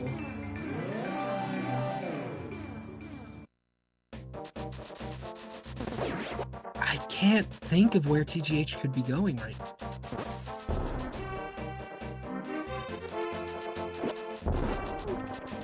Okay, he is... Wait, why didn't he just do that from Swamp Palace? I guess, I don't know, maybe it is faster this way. But now... Yes, he's finally realized. All right. So TGH, shortly after Maximum Barnage, right on his heels. Unfortunately, those double dips gonna cost quite a bit. And he has paused in shock. He's so angry. The Hobo did nothing wrong. He doesn't deserve this. Oh my goodness. So what is Tej gonna do first? I would imagine Swamp into Ice Palace, based on his plays right now. Yeah, that makes sense. He's going to finally get over to this portal to the Dark World for the first time at almost the hour and 30-minute mark. Chat correcting me, Maximum Barnage actually not in go mode. He does not have a sword up. You are right. He So needs... TGH, officially our first and only runner in Go mode. Maximum Barnage, though, sword upgrades in Ganon's Tower, that's not a bad gamble to make. That is an easy gamble to make. 22 chests in Ganon's Tower. Nice bomb jump by Maximum Barnage. But yeah, because TGH had those boots, opted to do blind and get that Master Sword, he is now in Go mode. Yeah, so we know where one of the swords is. That is it. Is it really pronounced Tej, not TGH? I've been saying it wrong the whole time. TGH. It is. He's affectionately known as Tej. It's all right. Tej. It is. So we know from him. Either one. He responds to either. Okay. Excellent. So we know from him one sword is off blind, but the other two, they could be hidden within T-Rock. Wouldn't that be awful? Ooh, interesting. Maximum Barnage making the gamble. Making that Fighter Sword Go mode gamble, which, as chat has also aptly pointed out, I am very familiar with. Should he check King's Tomb? No. No, never check King's Tomb. Beat Agatu with Fighter Sword, then go beat Plum. The obvious play. Now we're seeing Rambler check Peg Cave. Has this been checked by anybody prior to this? With how late we've gotten the hammer? I don't believe so. Actually, Maligord might have checked it bootless? I can't recall. But it is a hot 20. And thankfully they have half magic because Fighter Sword Cold Stare is just insane. The Fighter Sword Cold Stare is not fun, but looks like, oh, just barely making it. It's a small key. Alright, so TGH gonna be checking the convenient chests along the way, but I know Tej, and I know he is very happy, or very secure with his execution, so Master Sword Silver's Ganon would not be a problem for him. I know he feels confident with it. Just gonna check a chest or two along the way to hope for a Tempered Sword, because it does make the Ganon fight significantly faster.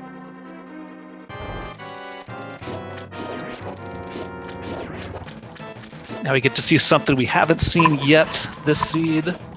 A Master Sword Argus. They can actually kill him in somewhat of a reasonable time. True. Although still not ideal.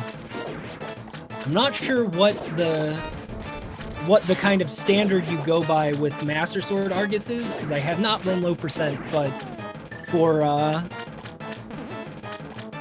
Tempered Sword Argus, you can zero cycle him. You can make it so he never spins. I believe Tej got a 2-cycle no movement, which is pretty good by my measure. Not that I would know. Now, this is going to be pretty close depending on where Maximum Barnage finds his sword, because he's currently go-moding Swamp Palace. May check a couple easy chests for a sword in the second half. I can't imagine he's going to go left side. No, there's no way. I cannot picture Maximum Barnage doing anything other than maybe the 4 chests, like the 2 south of the once you drain the water before Argus. And he has already checked that first chest, so I'm not gonna do that. Yeah, then Tej is going to be go-moding Ice Palace for sure, because he is in the real go mode, not hunting for a sword go mode. And blink and you'll miss it. Go mode Ice Palace is a very, very nice dungeon. If you've got your bomb jump strats down, it is a sight to be taken in. Maligord doing some nice cape strats on blind. Blind can definitely be terrifying with the Fighter Sword, just because you'd have that reduced range. Doesn't take any more hits. Yeah, exactly. Still, and Maligord getting his Master. Yeah, he's got to be happy about that. And kind of just thinking about it for a second.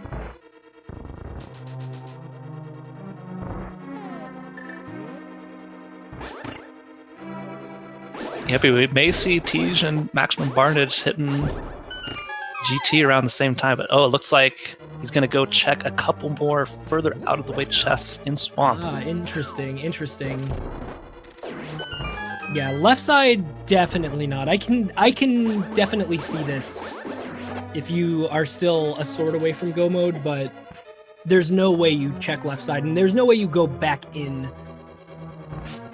to left side, and especially given how many locations we know that they've checked. Of course, they don't know this, but given how many locations they've checked collectively between all four of them, there pretty much has to be a sword in Ganon's Tower, except unless it's like in Palace of Darkness. Or, no, Turtle Rock. T-Rock, yeah. The only thing we don't have any information on whatsoever is what T-Rock contains, and along with it, Mimic Cave. Oh, that'd be awful if a sword is in Mimic Cave.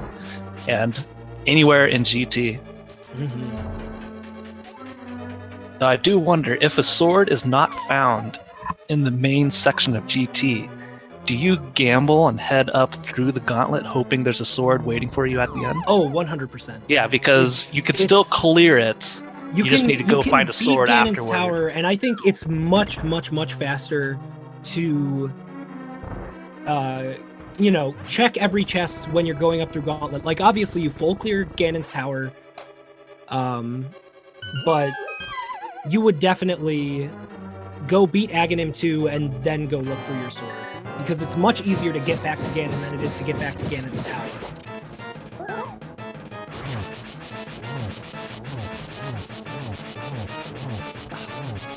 Amazing cold stare so far for Tej, not TGH. I'm gonna stop calling him that. Not even opting to use the fire rod just to finish him off. Yeah, definitely. That is very impressive given how it can be very difficult to keep him in the corner for that long. Oh, and I do like this for Maximum Barnage. Instead of doing the menu strats to the hammer, he's opting instead to do the spin strats with the fighter sword. I really like this. I'm honestly not sure which one is faster. I definitely think if you've got a really bad item menu layout, Tej catching himself. May have forgotten he didn't have hammer about 4 times this run, but he did catch the saving quit there. Because saving and quitting in this situation, if you have beaten Aghanim 1 and you have the mirror, you will end up on Pyramid. So, also, what is the command for this? Is it exclamation point big key? Someone will figure it out, but Cransoon, 7. 7 is the number. 7. 6 is the one I go for. I do not know the command. Oh no, everyone's already putting numbers in chat. Is it start? I'm sure somebody will figure it out. Okay. There it is. There, it is start. All right, so get your guesses in. 22 chests in Ganon's Tower. Every one of them can have the big key, which is the only item you need to move up to the gauntlet. I think we being very frustrated at the Dead Rocks right now. I think we start something else as well. What chest, if any, is going to have a sword for Maximum Barnage? Ooh, interesting question. I'm going to go with 23. That means it's going to be in the second half of GT after the gauntlet. I'm going to go with Rando Room for a sword.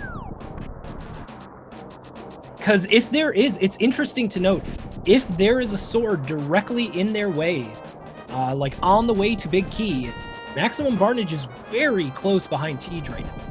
Only a few screens behind, but that would also give TGH Tempered Sword instead of Master Sword, which is a huge difference. Yeah, Master Sword spends, even with silvers, can take quite a bit of time. Mm-hmm. Also, chat pointing out, we do have our first finish at 138.28. Christos Owen has completed the seed. I wonder if he checked Hobo early. I would imagine so. For as long as I live, I will never understand. I will remain forever baffled. All right, first 2 chests, small key and rupees, and with that, Tej is going to head immediately to the right side. Oh, what if a sword is on Tile Room? Oof. Oof. Well, I mean, oh man, a sword in Tile Room and the other one in Turtle Rock. Just imagine that. Okay, so what? Before we find it, what is the end command on this? I've never done it myself, so I cannot tell you. I do not know what the end command is. Tempered sword on the right side. There it is. Okay, so looks like Maximum Barnage is going to be finding his Master Sword.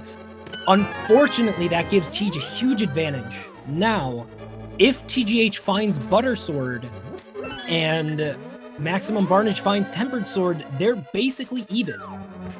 Like, if that is the case, if both other sword upgrades are here in Ganon's Tower, it is going to be very, very close. It's going to come down to mostly just execution at this point. Yeah, so that's 7 locations checked in GT, so I am out. I have lost. Oh, and I think I did 6. 6 is my favorite number, so We're both out. Unfortunately. 8, 9, the mushroom. What if mushroom had a sword? Oh man, 10. And 11. We are going deeper. Ooh, Maximum Barnage opting to grab that red goo. I definitely don't blame him. That's a full health refill just sitting right in front of you. Much faster than doing fairies. Yeah, without red mail, Ganon hugs can still hurt quite a bit. Oh, yes. I mean, with red mail, Ganon hugs can hurt quite a bit. What is... So I think... That was the 12th chest checked. Let's see. Yeah, 3 or 4 hearts from blue mail, I think. Also, being informed that it is exclamation point big key number, so that is 13.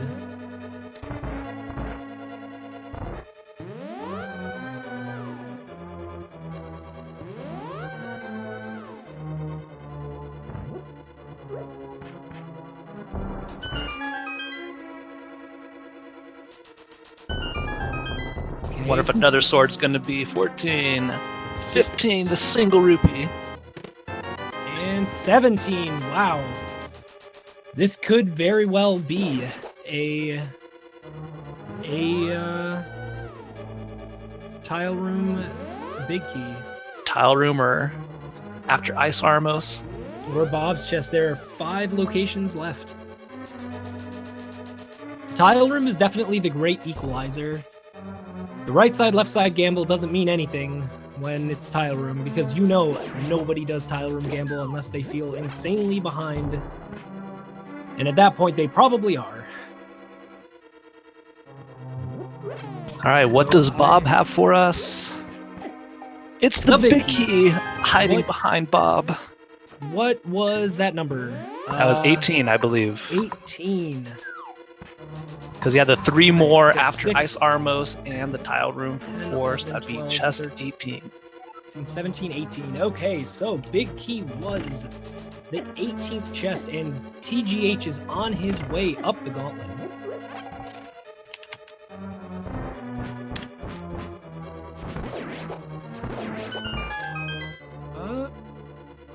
Oh. All right, there we go. So the correct answer is 18. Closest guess was 17 from Quirky Geek 17. Ironically enough, congratulations. Congratulations, Quirky Geek 17. Do you always bet 17, I wonder? Is that your lucky number? Oh man, TGH opting. Interesting. Going up to the gauntlet with 2 hearts. Does he have any healing items? He didn't pick up the red potion because Bob was still present. Oh man, I definitely get very nervous when when you're doing gauntlet on this low. And he's still, like, that's not scaring him at all. Like, he is still going through here insanely fast. Oh yeah, I mean, he does have a 125 NMG, so you don't get that by taking a lot of damage in GT. Look at that, not even powdering. He's got guts. The interesting thing to note is, even with Blue Mail, a fireball plus getting hit by an invisible rock from Lanmo would be enough to kill him. So, but at this point, I would call him safe at this point. Just considering the fact that the next few rooms, it's very difficult. Like, it's not hard to avoid damage. This room can be scary. But he made it through okay, because if he got hit by one of those guys, half heart of damage, into a pit, full heart of damage, then we would have a very different looking race, but... Yeah, and even then, no hit, or a hitless Ganon, like, just not taking anything. Oh yeah, I mean, That's still scary. have to imagine, I have to imagine even TGH would take the safety fairies at this point. Right? Like, it's literally free health at the cost of maybe 2 seconds. Really? Really, Tej? You're doing that? Okay. Now you're just showing up.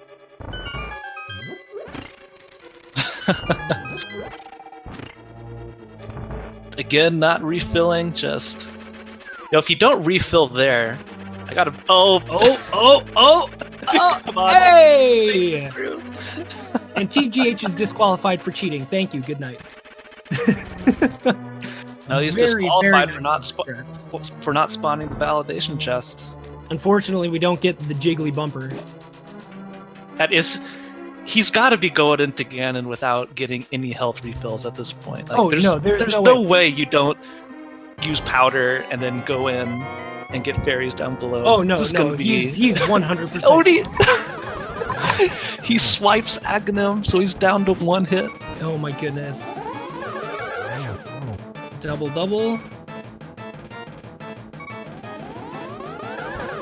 All right. Yeah, watching Tease just makes me feel so inadequate. Interesting. Mr. Barry Bonds, up to this point, only 2 people have finished the race so far. Mr. Barry Bonds with a 144.34. The fact that there have been several .duns could be part of what is leading him to make these hasty plays. There he goes, straight into Ganon. 1 hit, I believe, from anything, whether it's Fire Bats or hugging Ganon himself. He's going to kill him. Yep. Will he chicken out and go cape strats, or is he just going to go all in? Oh no, Tej is not going to use it. He gets so focused near the end of runs, I doubt he even remembers he has cape.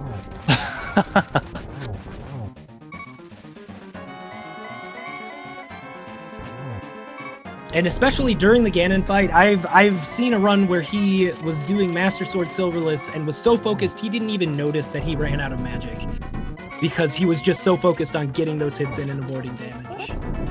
Yeah, so while he's finishing off this crazy Ganon fight, Maligord, I think everybody else currently in the restream is in go mode. In go mode, yeah. They all have their Master Sword.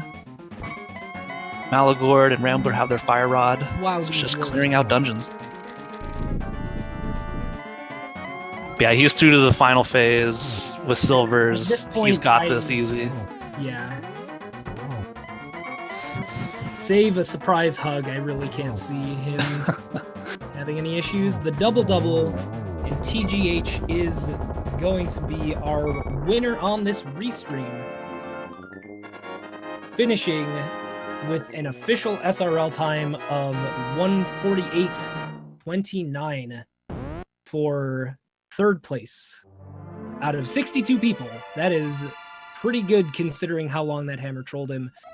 Double dipping Swamp and Ice Palace hammerless. Yep, and then forgetting Hobo for that long, like getting trolled by the mirror. So much stuff happened to him. My God, think how different this run would look if he had just gone and done Hobo when he fake flippered. My goodness. This would have been a very different seed. And Maximum Barnage not far behind, about to drop into the Ganon fight. This will be a little bit different since he never found a tempered sword. So he's going to have to do some Master Sword spins to deal any damage to him at all. Yeah, the first 2 phases are really where the increased difficulty comes from. Getting 2 spins in off the Trident right there, pretty nice. So he needs 12 spins for the Fire Bat phase. Some nice doubles in there, yeah. Yeah. Whenever he's in the corner like this, you can get a nice double on the bottom here. Very nice. Man, I can't believe... Very good RNG here. Interesting that he's not... Yeah, he could be above him, but... Yeah, I can't believe I underestimated Tej. What was I thinking? I know for me personally, I would be scared going into the Ganon fight. Just... It's one of those things where as you get better execution-wise, your confidence grows. There are definitely fights I go into now where I used to be just scared going in without safeties, but the Ganon fight is still not one of them. All right, looks like Maximum Barnage making it through to the 3rd phase. More or less, once you hit this phase, you more or less imagine that it's kind of over. You know, with silvers, bar some pretty bad RNG. Unfortunately, not hitting him early enough to cancel those bats. Also, maybe we can see if TGH would want to come in for an interview, maybe? I lost count of how many teleports that was for the last Ganon hit. The last Ganon hit was a lot of teleports. Let's see. I don't know how standard practice interview is during daily races, but let me send him a quick message. That red potion getting value. As Maximum Barnage saves himself from a horrible fate.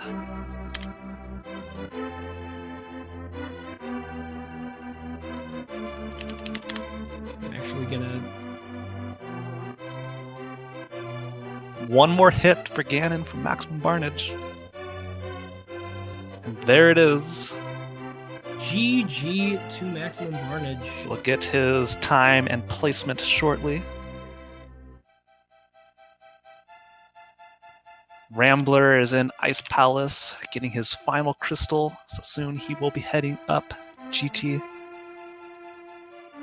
Maligord, also in Ice Palace, but still needs to head over to Skullwoods after this.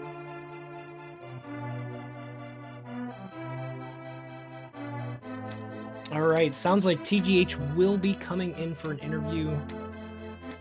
Great, because we have a lot of questions for him. And it looks like I'm in TGH's channel right now, in his chat, and it looks like Christos Owen also left Hobo No way! to Zora. What was in the air this seed? Why did people just not feel like doing Hobo? I don't understand. Good seed. Oh my goodness. Good seed. Dude. Oh, and looks like TGH... Hang on, I gotta, Oh, his audio is on his channel right now, so if we could get an audio switch to maybe Maligord or Rambler from the restream, I think that would be ideal, I think, because if we bring Tej for an interview right now, he will be... We're gonna get some crazy echoing. Yeah. Crazy feedback. I'm in the waiting room. Could happen. Oh no, Rambler has taken a death. Was that the Cold Stare fight that he was in? I think it was. That is rough. He's gonna have to head all the way back down. Insane, gotcha. Alrighty, we have TGH in here. Hi. Hi. Drag me in. Wait. It was bomb jump, okay. Yeah, Rambler took a death during bomb jump. And Oh, yeah, sure. Congrats on the 3rd place. No problem. Thank you. I can't believe I got 3rd place. All Alrighty. To be we honest. have TGH in here. We have an Hi. echo in here. Hi. Hi. Could Teach, we just get, drop out for a second. Bomb jump, okay. just Let me get the one audio sec. switched. Yeah, Welcome Rambler took a death and, during bomb jump. And got going. Congrats on the 3rd place. Thank you. I can't believe I got 3rd place. To be honest. We have an echo in here. So, could Teach, we just get drop out for a second. just Let me get the one audio sec. switched.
Okay.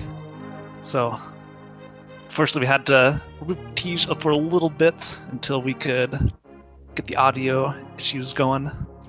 Yeah, Getting away. unfortunately. Trying to sort that out as quickly as possible. Apologies for that. And so Maligord is cleaned up Ice Palace, heading into his final crystal in Skullwoods. Okay, they asked me to step out of the channel for a minute. We can still hear him. Getting audio sorted out. Oh my goodness. Hopefully nobody on I Speed BB not channel sure can hear this who- if they can. Hi. Hi, Tej. We can hear you. Hello, Tej. Everybody say hi to Tej. There we go. There we go. have an audio switch. Let's bring him back in. Yeah.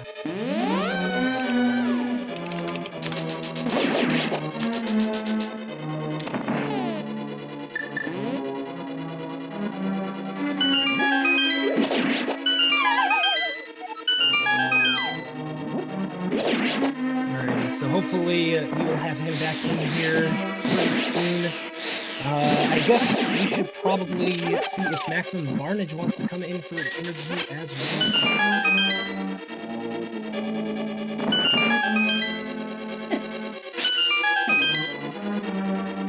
Rambler has successfully made it to Cold Stare. Up and use Bombos. Like to see some Fire Rod strats out of him. No, this is pretty awesome though. Maligord and Rambler are both getting their last crystals at roughly the same time.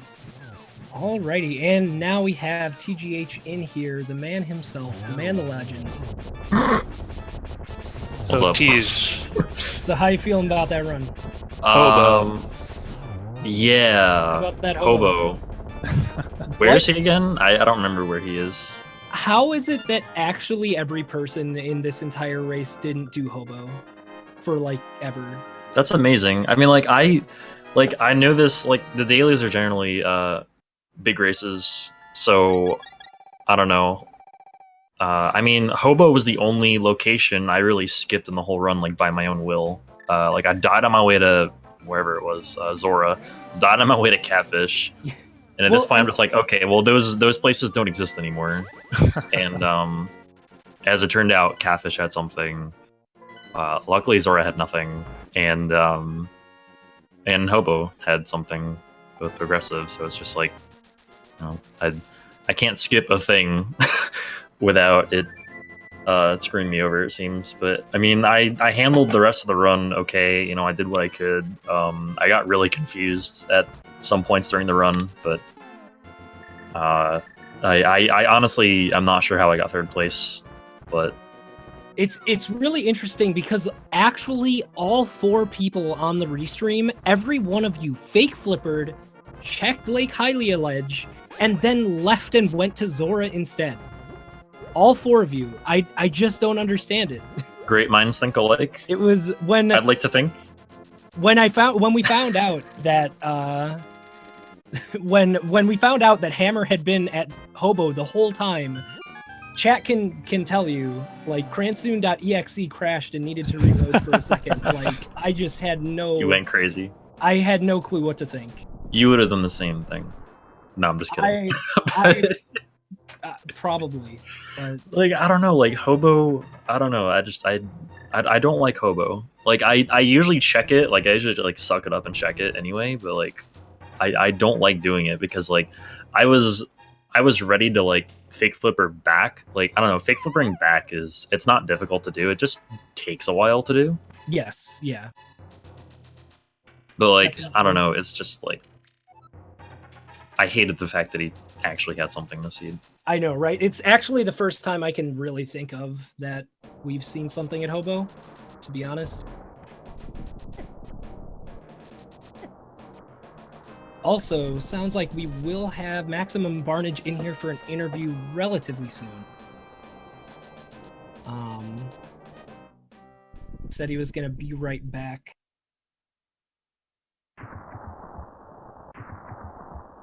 But yeah, so that, yeah, it was really interesting just seeing the back and forth between everybody as far as when everybody was finding what items. Maximum Barnage actually had Bo significantly earlier. Oh yeah, I'm sure. But then I don't remember. It was, I think, oh, it was Boots. You were the first person who found Boots out of all 4, and you had it for like probably 20 minutes before any other person got them. So that really helped you, especially in relation to Maximum Barnage, who found Bo pretty quick. He didn't even go into Thieves Town, I don't think, or maybe he just did first floor. Yeah, he did the first floor. Never ended up getting the sword off of blind. Yeah, and that was actually one of the big things. Because he ended up with Master Sword Silvers in the end, and you had Tempered by the end. And that definitely helped. Yeah, for sure. Like, mastered to tempered makes a pretty significant difference. Oh yeah, definitely. Even like compared to like fighter sword to master sword. I like agree. It's, yeah, like I mean, I think it's a bigger jump. Like like tempered to butter isn't much, but tempered, like as long as I have tempered, like it feels good, you know. Yeah, exactly. I am also in that camp of tempered sword to master, or master to tempered is a bigger jump than fighter to tempered, or fighter to master. Also, I disagree. Also, we have Maximum Barnage joining us, GG, on the 5th place finish, sir. Now, sorry to interrupt this great intro, but I do want to comment a little bit on our 2 remaining racers here. So, Maligord entered GT just slightly before Rambler, but Rambler decided to go straight left side while Maligord checked the right, so there's been a little bit of a lead change here. So this is going to be really close between those 2. Yeah, that'll actually be really interesting because Maligord decided to do right side. Yes, he lost time in terms of finding the big key, but he will make some time back up in his Gauntlet and his Ganon fight. Because yeah, especially with the Tempered Sword. Mm-hmm. All right, anyway, Maximum Barnage, congrats. It's a heck of a seed. Sorry, I had a little bit of echo and Discord problems going on, so sorry I didn't respond right away. That is no problem. Discord can be a fickle mistress sometimes. No, it's okay. Yeah, that was a pretty interesting seed. I felt like I should have had that hammer a lot earlier. That has been kind of the talk of everything, because pretty much nobody found the hammer until really late. And then I think it was Maligord was the first person to find hammer, and it was like over an hour in. Because all 4 of you fake flippered, checked Lake Hylia Ledge, and then went to Zora and did not get Hobo. All 4 of you, I think. which Yeah, just and- blew my and- mind. Just watching a lot of the end tournament races of the finals, I've seen a lot of people kind of leave that hobo location for later, and then come back when they have flippers and mirror, just because it's quicker from the dark world. And so I was like, hey, that seems pretty cool. That is a long swim, and I don't like doing it. So until probably like a couple of days ago, I was always making the swim up the hobo and then back down. So didn't work out so well this time, I guess. Also, interesting to note on the, it looks like Rambler is making, he used Dark Magician strats and is actually going full right side now, giving him tempered, and he's gonna find Bob chests. They're gonna both They're get gonna there. get there basically at the same time. Oh my god. They screen transitioned Oh into my the room gosh, at the right and same left time. side. Maligord back in the lead, but just barely. They have the same tool set. They're This both is gonna be getting the incredible. Mickey at the This is same gonna time. that Dark Magician strat really even things up. This is insane. Well, I don't really have a terribly large amount to say about that seed that TGH didn't already cover, and it seems like we had pretty similar routes. So I think I'm just gonna catch the end of this race. It looks like it's gonna be really exciting. Oh man, this is gonna be crazy. Like Rambler and Maligord are in the same screen in the escape. I don't know whose execution is better, but I think this could go any direction right now. Yeah, definitely. This is, my goodness. This really is just down to pure execution at this point. Execution differences. It looks like Rambler's had a little bit of a cleaner start so far. He took the lead, Nice mimics, but too. then Maligord just had a better second mimic room, and now they're virtually tied going into the gauntlet. And then Maligord missed the key dash and No. escaped again. This is crazy. This is basically sync. This is incredible. This is going to be a very exciting finish, I think. Look, and both of them are going for the strats of, hitting the switch again and dashing into the inside. It's Will going to any be... make a pit stop? Will Rambler make a pit stop since he's lower on That's hearts? interesting. Yeah, He does have the red potion, so No. no, he's going to go through. Oh, he picked up the red potion. I didn't even catch that. He did. Ooh, opting for fighter sword strats in the gauntlet or fire rod, sorry, over the bow. Pretty smart with half Maligord- magic, honestly. Yeah. Yeah, Maligord is back in the lead. that first room, horse heads, you don't want to fire rod them because you have to wait for the burning animation. But for the Stalfos, yeah, definitely. And this is crazy. So they're like trading off rooms. Like Maligord had an excellent room with the Stalfos. Got trolled a little bit on whatever these blue and red guys are called. Can never remember. I just Zazaks. call them. And then Rambler did the first one really good and had trouble in the second Zazak room. And then Maligord is taking it again. This is incredible. God, they're seconds apart. This is gonna be so fun to watch. Ooh, and Maligord stopping for that fairy, meaning a one-cycle Landmo 2 is gonna be much more difficult. But still possible. Oh.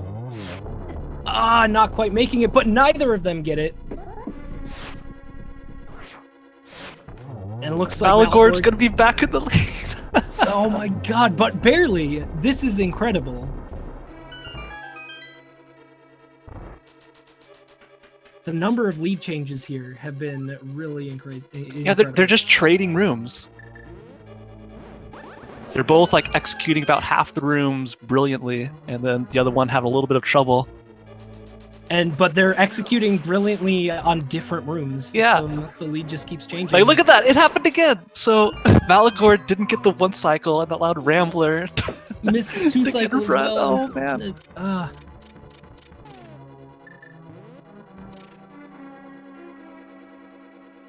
Guess we're gonna see like a fall in the torch room, so Maligord can take the lead again. I know, right?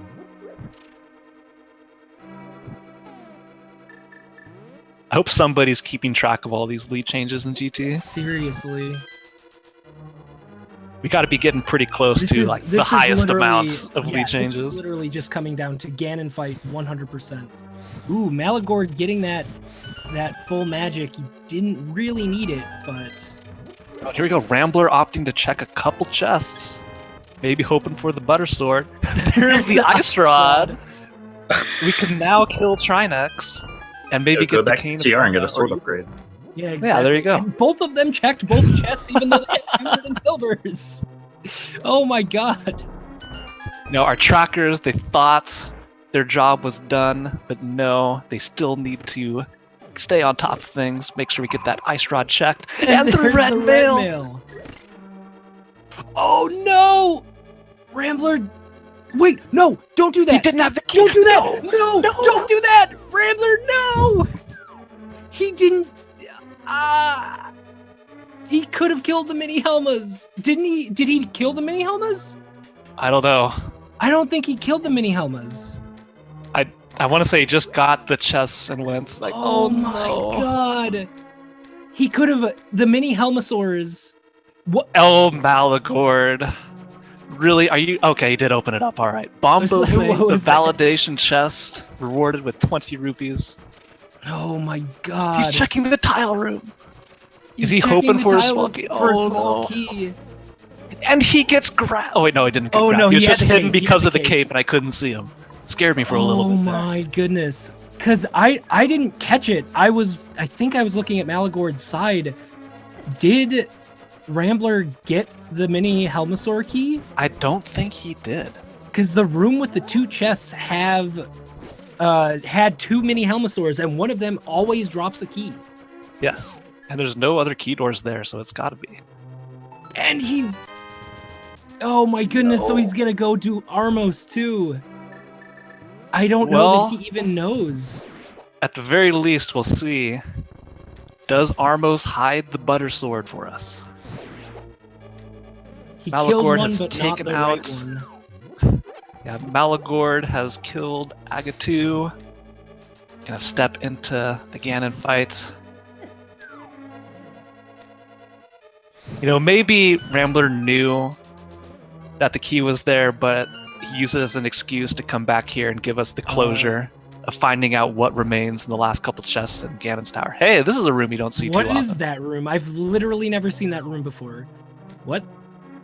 I'm confused by what just transpired. TGH, can you fill us in here? What on that room? It's I don't even know the purpose of that room, honestly. I think there are some pickups in that room. Like if you push the I don't even know, honestly. I don't know the purpose of it. It's there. It's like the fish room in Meyer. It's just there.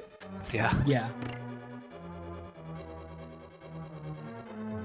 Let's see, did Rambler get the small key that's in this room already?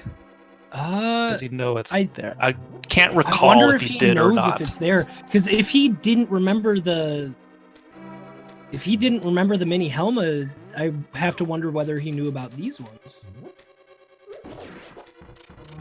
Which is interesting. Is there a combination of keys where it's possible for him to like not get a small key out of here and then think he's like soft locked when he's not? Well, yes, because there's one key door remaining in the top half. So if he spends all the keys down here, then he's not going to have a key left that he knows about. So hopefully he remembers that the mini Helmasaurs have a key. Because I think that he's already gotten all the keys or has either spent all the keys. I know, yeah, he still needs to do Ice Armos. But we never saw Ice Armos. We did not. So But he's getting dangerously low on health here. Oof, yeah.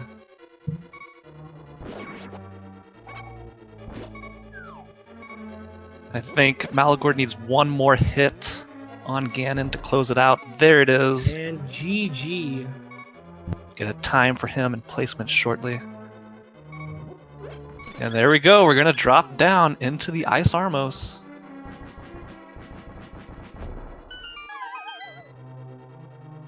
And looks like Maligord finished. with a final SRL time of 2 hours, 13 minutes, and 55 seconds. GG Maligord. And what was his final placement in the race? 26th. So Not not bad, bad. not bad. Top for 62. There's the butter sword! And no small key. Yeah, he spent all the keys. So is he It's- actually gonna go check big chest for a small key? Oh Now, my this is gosh. something you don't see often, folks. What is in the big chest in GT? It's a small key! This is incredible, dude. Okay, so if he doesn't kill that Helmosaur up there, we're gonna have to tell him. We need to bring him in here and tell him. This is Definitely. an information gap that needs to be filled. Absolutely. So now that makes a lot more sense now as far as why he was checking chests up at the end of what was it? At the end of the gauntlet. Yeah, at the end of the gauntlet. The Helmosaur room and the room just before Trolldorm. No, it's very possible that Rambler is going to be the only person in this race to get the Butter Sword. Yeah. Because I can't imagine many people going all the way down to Ice Armos. Especially with Big Key being on Bob. I could potentially see if somebody, I guess if someone went full left side, they could potentially still need a sword. But yeah, no, Butter, I really doubt it. Yeah, Rambler. Let's see. Yeah, there are four. I wonder if he Maligord knew. is in the waiting room. So I am going to actually go ahead and pull him in here real quick.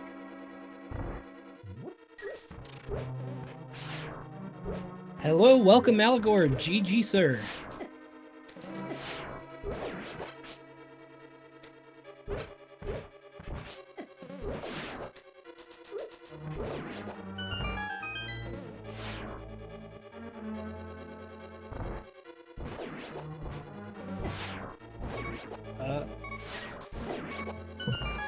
Hey guys, how you doing? Hey, Maligord, there you are. Welcome and GG. Congrats. Thanks, was quite the seed. Yeah, it definitely was. It was quite the race to watch over here, for sure. Yeah, you and Rambler were neck and neck. I'm not sure if I want to spoil it for you, what transpired, or if you want to go review that for yourself. It's pretty incredible. Well, I always watch the VODs after, so I'll definitely see, but... Yeah, if Rambler comes in looking for an interview after he finishes up, we'll definitely be letting him know, because it was interesting. Let's just say that at a certain point, you were both in literally the same room after Gauntlet, and then you're done and he's on Land Mode 2 again. So some interesting things transpired. Well, I sounds bad for him, actually. I think I had a pretty good climb, so... It was really intense. You guys found the big key at basically the exact same time. You were trading rooms back and forth for a while there.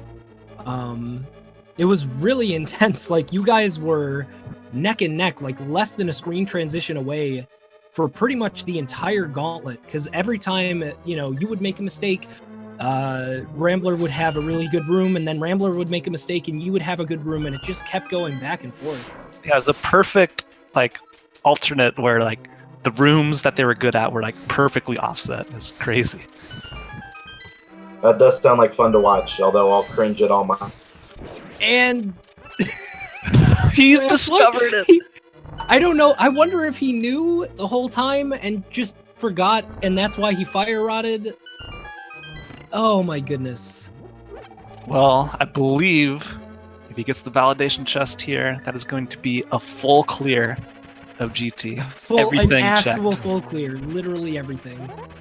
My goodness. Even the big chest? Even the big chest had a small key, which he ended up using.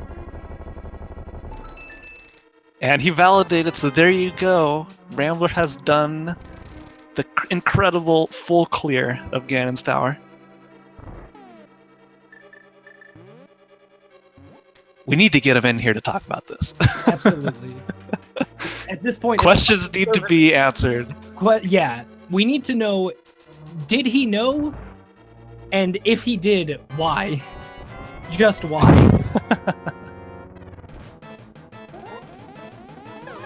There we go, nice double for the first hit.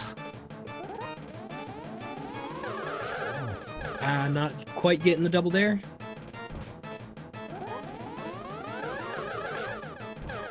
No, one thing's for sure. I think it's safe to say Rambler will never, ever forget that mini Helmasaur key again. Oh yeah. Unless it was some elaborate ruse. In which case, he got us. He got us both. Yeah. Oh my goodness. It's kind of like when I say I'll never forget to go up Gauntlet with at least one key, and then I always forget. Always check your key count before you mirror to Gauntlet, kids. I've been bailed out once, and I've had it completely bite me once. Don't let that be you.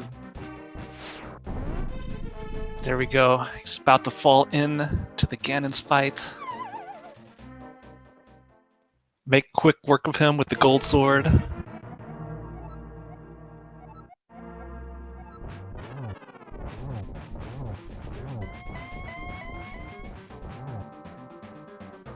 So why did Rambler go left side and then right side? That's actually a,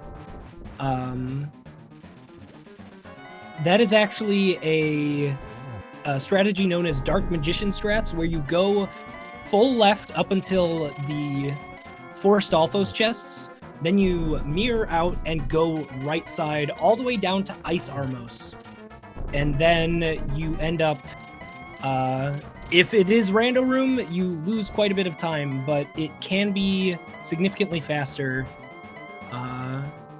It guarantees you can check left or right side, even if you have no small keys on the right 2 chests.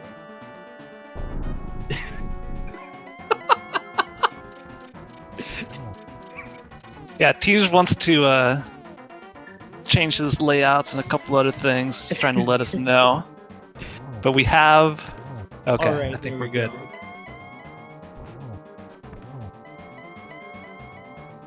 We've been on it, guys. Don't worry. The funny thing is, for a second there, I thought Teej was still in the commentary room. And so I thought he was just saying hello because we weren't giving him a word in edgewise. No, he pieced out a little while ago. And there we go. Rambler has finished off Ganon. All right, looks like he is finished in 35th place with an official SRL time of 2:22:20. Yeah, 2 hours, guys. 2 hours. 2 hours. He got a sub 130. First place. Let's go. And I see him in the waiting room, so we're gonna be able to bring him in. Alrighty, let's do that right now. Welcome, Rambler. Welcome and GG.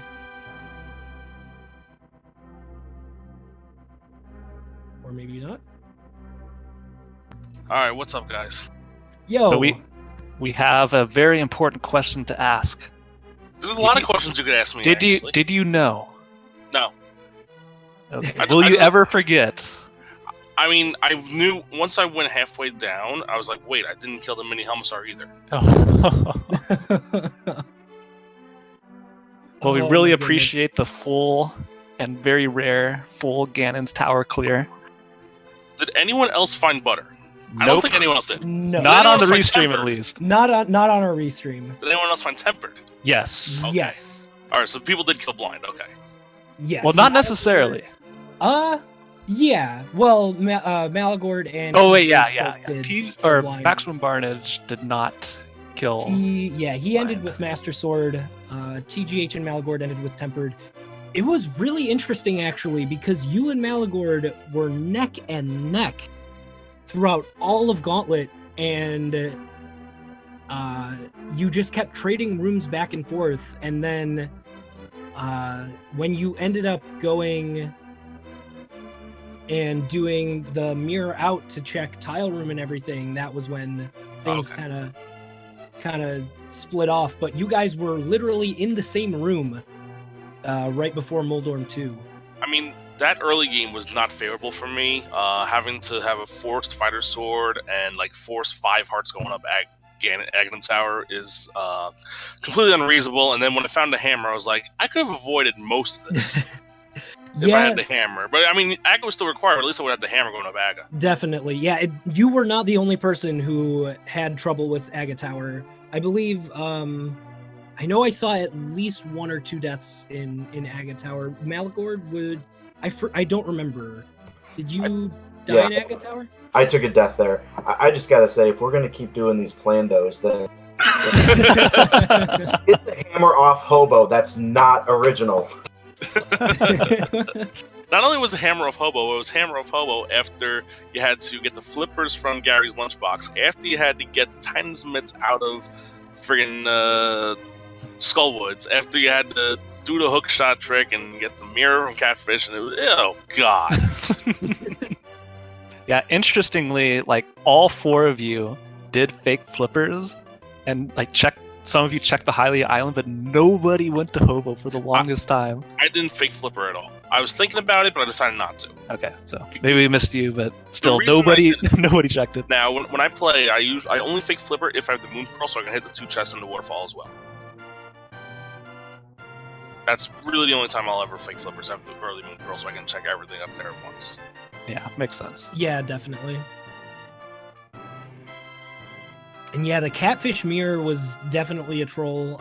I think, given like the expectation was that you would go do purple chest for flippers, go get hammer from Hobo, and then go back and do Batman for Bo. Yeah, oh god. Because, yeah, it was interesting seeing how long it took everybody to get Bo. Maximum Barnage had Bo pretty early on, and then TGH took him a little bit longer. But then Maligord and Rambler, you two both kind of took quite some time before you ended up finding your Bo. Well, I was running out of space.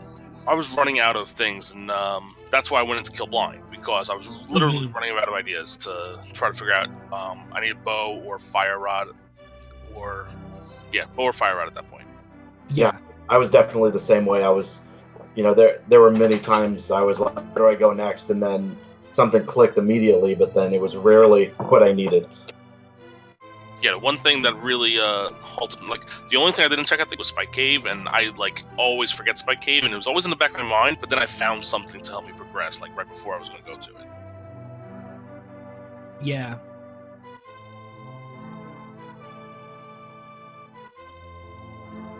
Well, why does Willard do this to us?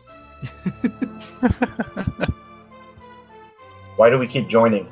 I don't know. I mean, I thought the key sanity that just happened before was bad enough with the vanilla swamp key, and then this happens, and then I miss a key in Ganon's Tower, and Oh, was it vanilla swamp key? Oh man. Oh, and the key sanity at 8 o'clock. Oh, that's the worst spot. And in this race, I tracked my hearts and stuff. I found 23 of the 24 pieces of heart. Where was the last one? Probably. Where could it have been? Probably Turtle Rock, because I never went to Turtle Rock. Yeah, I don't think anybody went to T-Rock. Because Hammer... Actually, Hacksaw in chat saying that he actually went to Turtle Rock looking for Mirror because he had forgotten Catfish. No. Oh, Jesus. Oh, no. I mean, if I didn't find Bo at... Oh, no, I couldn't. Because it was so weird, because Bo blocked everything else we needed. Bo blocked both Bombos and Quake, so... It was a thing where you really couldn't go into Turtle Rock at all, because unless you decided, you know what, let's gamble Todoroki instead of dipping into Mire after you found both Bombos and Quake, or you found Bombos and said, okay, let's just leave because you found Bombos first. Yep. That's the only way. Once I saw Bombos and Pod, T-Rock immediately popped into my head. Oh, that's, right after. I was going through, I was like, all right, I want Quake and Fire Rod. I do not want Bombos, because Bombos open up both dungeons, whereas Quake only opened one, Fire Rod only opened one also, and then, well, Fire Rod opened two. But I did not want to find Bombos. Then when I did, I was like, oh, great. But then I found Quake, and I was like, all right, let's go to Mire, find Fire Rod there, and sure enough, that's where it was. So didn't have to worry about too much. By the way, can we just talk about how bad finding an early flute on the torch in desert is? Because usually you want to use the flute to get there. Just taunting you there the whole time. There may have been some bad words on my end. I'm glad I didn't have a mic on. I saw it, I was like, really? Because I saw it, I was like, all right, cool, I gotta come back with the boots. And then I was like, wait, I would have to flute here to make it easy. So you're telling me once I find boots, I have to run all the way from Forest. I have to run all the way from Link's house just to. Yeah, this was. It was fun. Don't get me wrong, it was fun, but it was kind of frustrating when you're going through like the Agate Tower 5 Force 5 hearts was absolutely ridiculous. Yeah, I think the most health we saw anybody with going in there was, I think, 6. But that involved, like, doing absolutely everything in Light World. I mean, I did everything in Light World, and the last place to check was Eastern Palace, and I'm like, all right, what's in here? And then I find the cape, I'm like, oh, great. Where? Sorry, you cut out there, Maligord. Say again. Where was the red mail at? Red mail was in the next last chest of games tower. Right before Troll Dorm.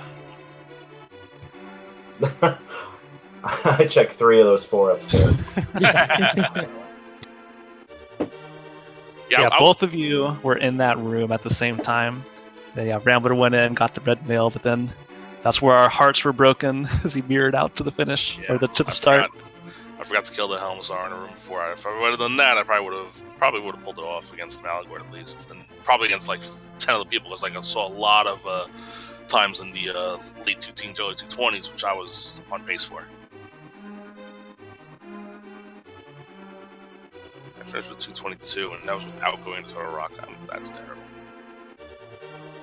My last open, I got a PB at a 145. Come on, guys. And that is the game we play. Yes, it is. That's 100%. One day you get, a 120. Next day you get like a 158 or over 2 hours. It's just completely dependent on the seed. Yeah, this seed was just not nice. I died. I didn't die as much as I thought I would have, but I mean, I took some really, really bad deaths in the Dark World early on because I only had 6 hearts, and those damn birds deal 3 hearts of damage.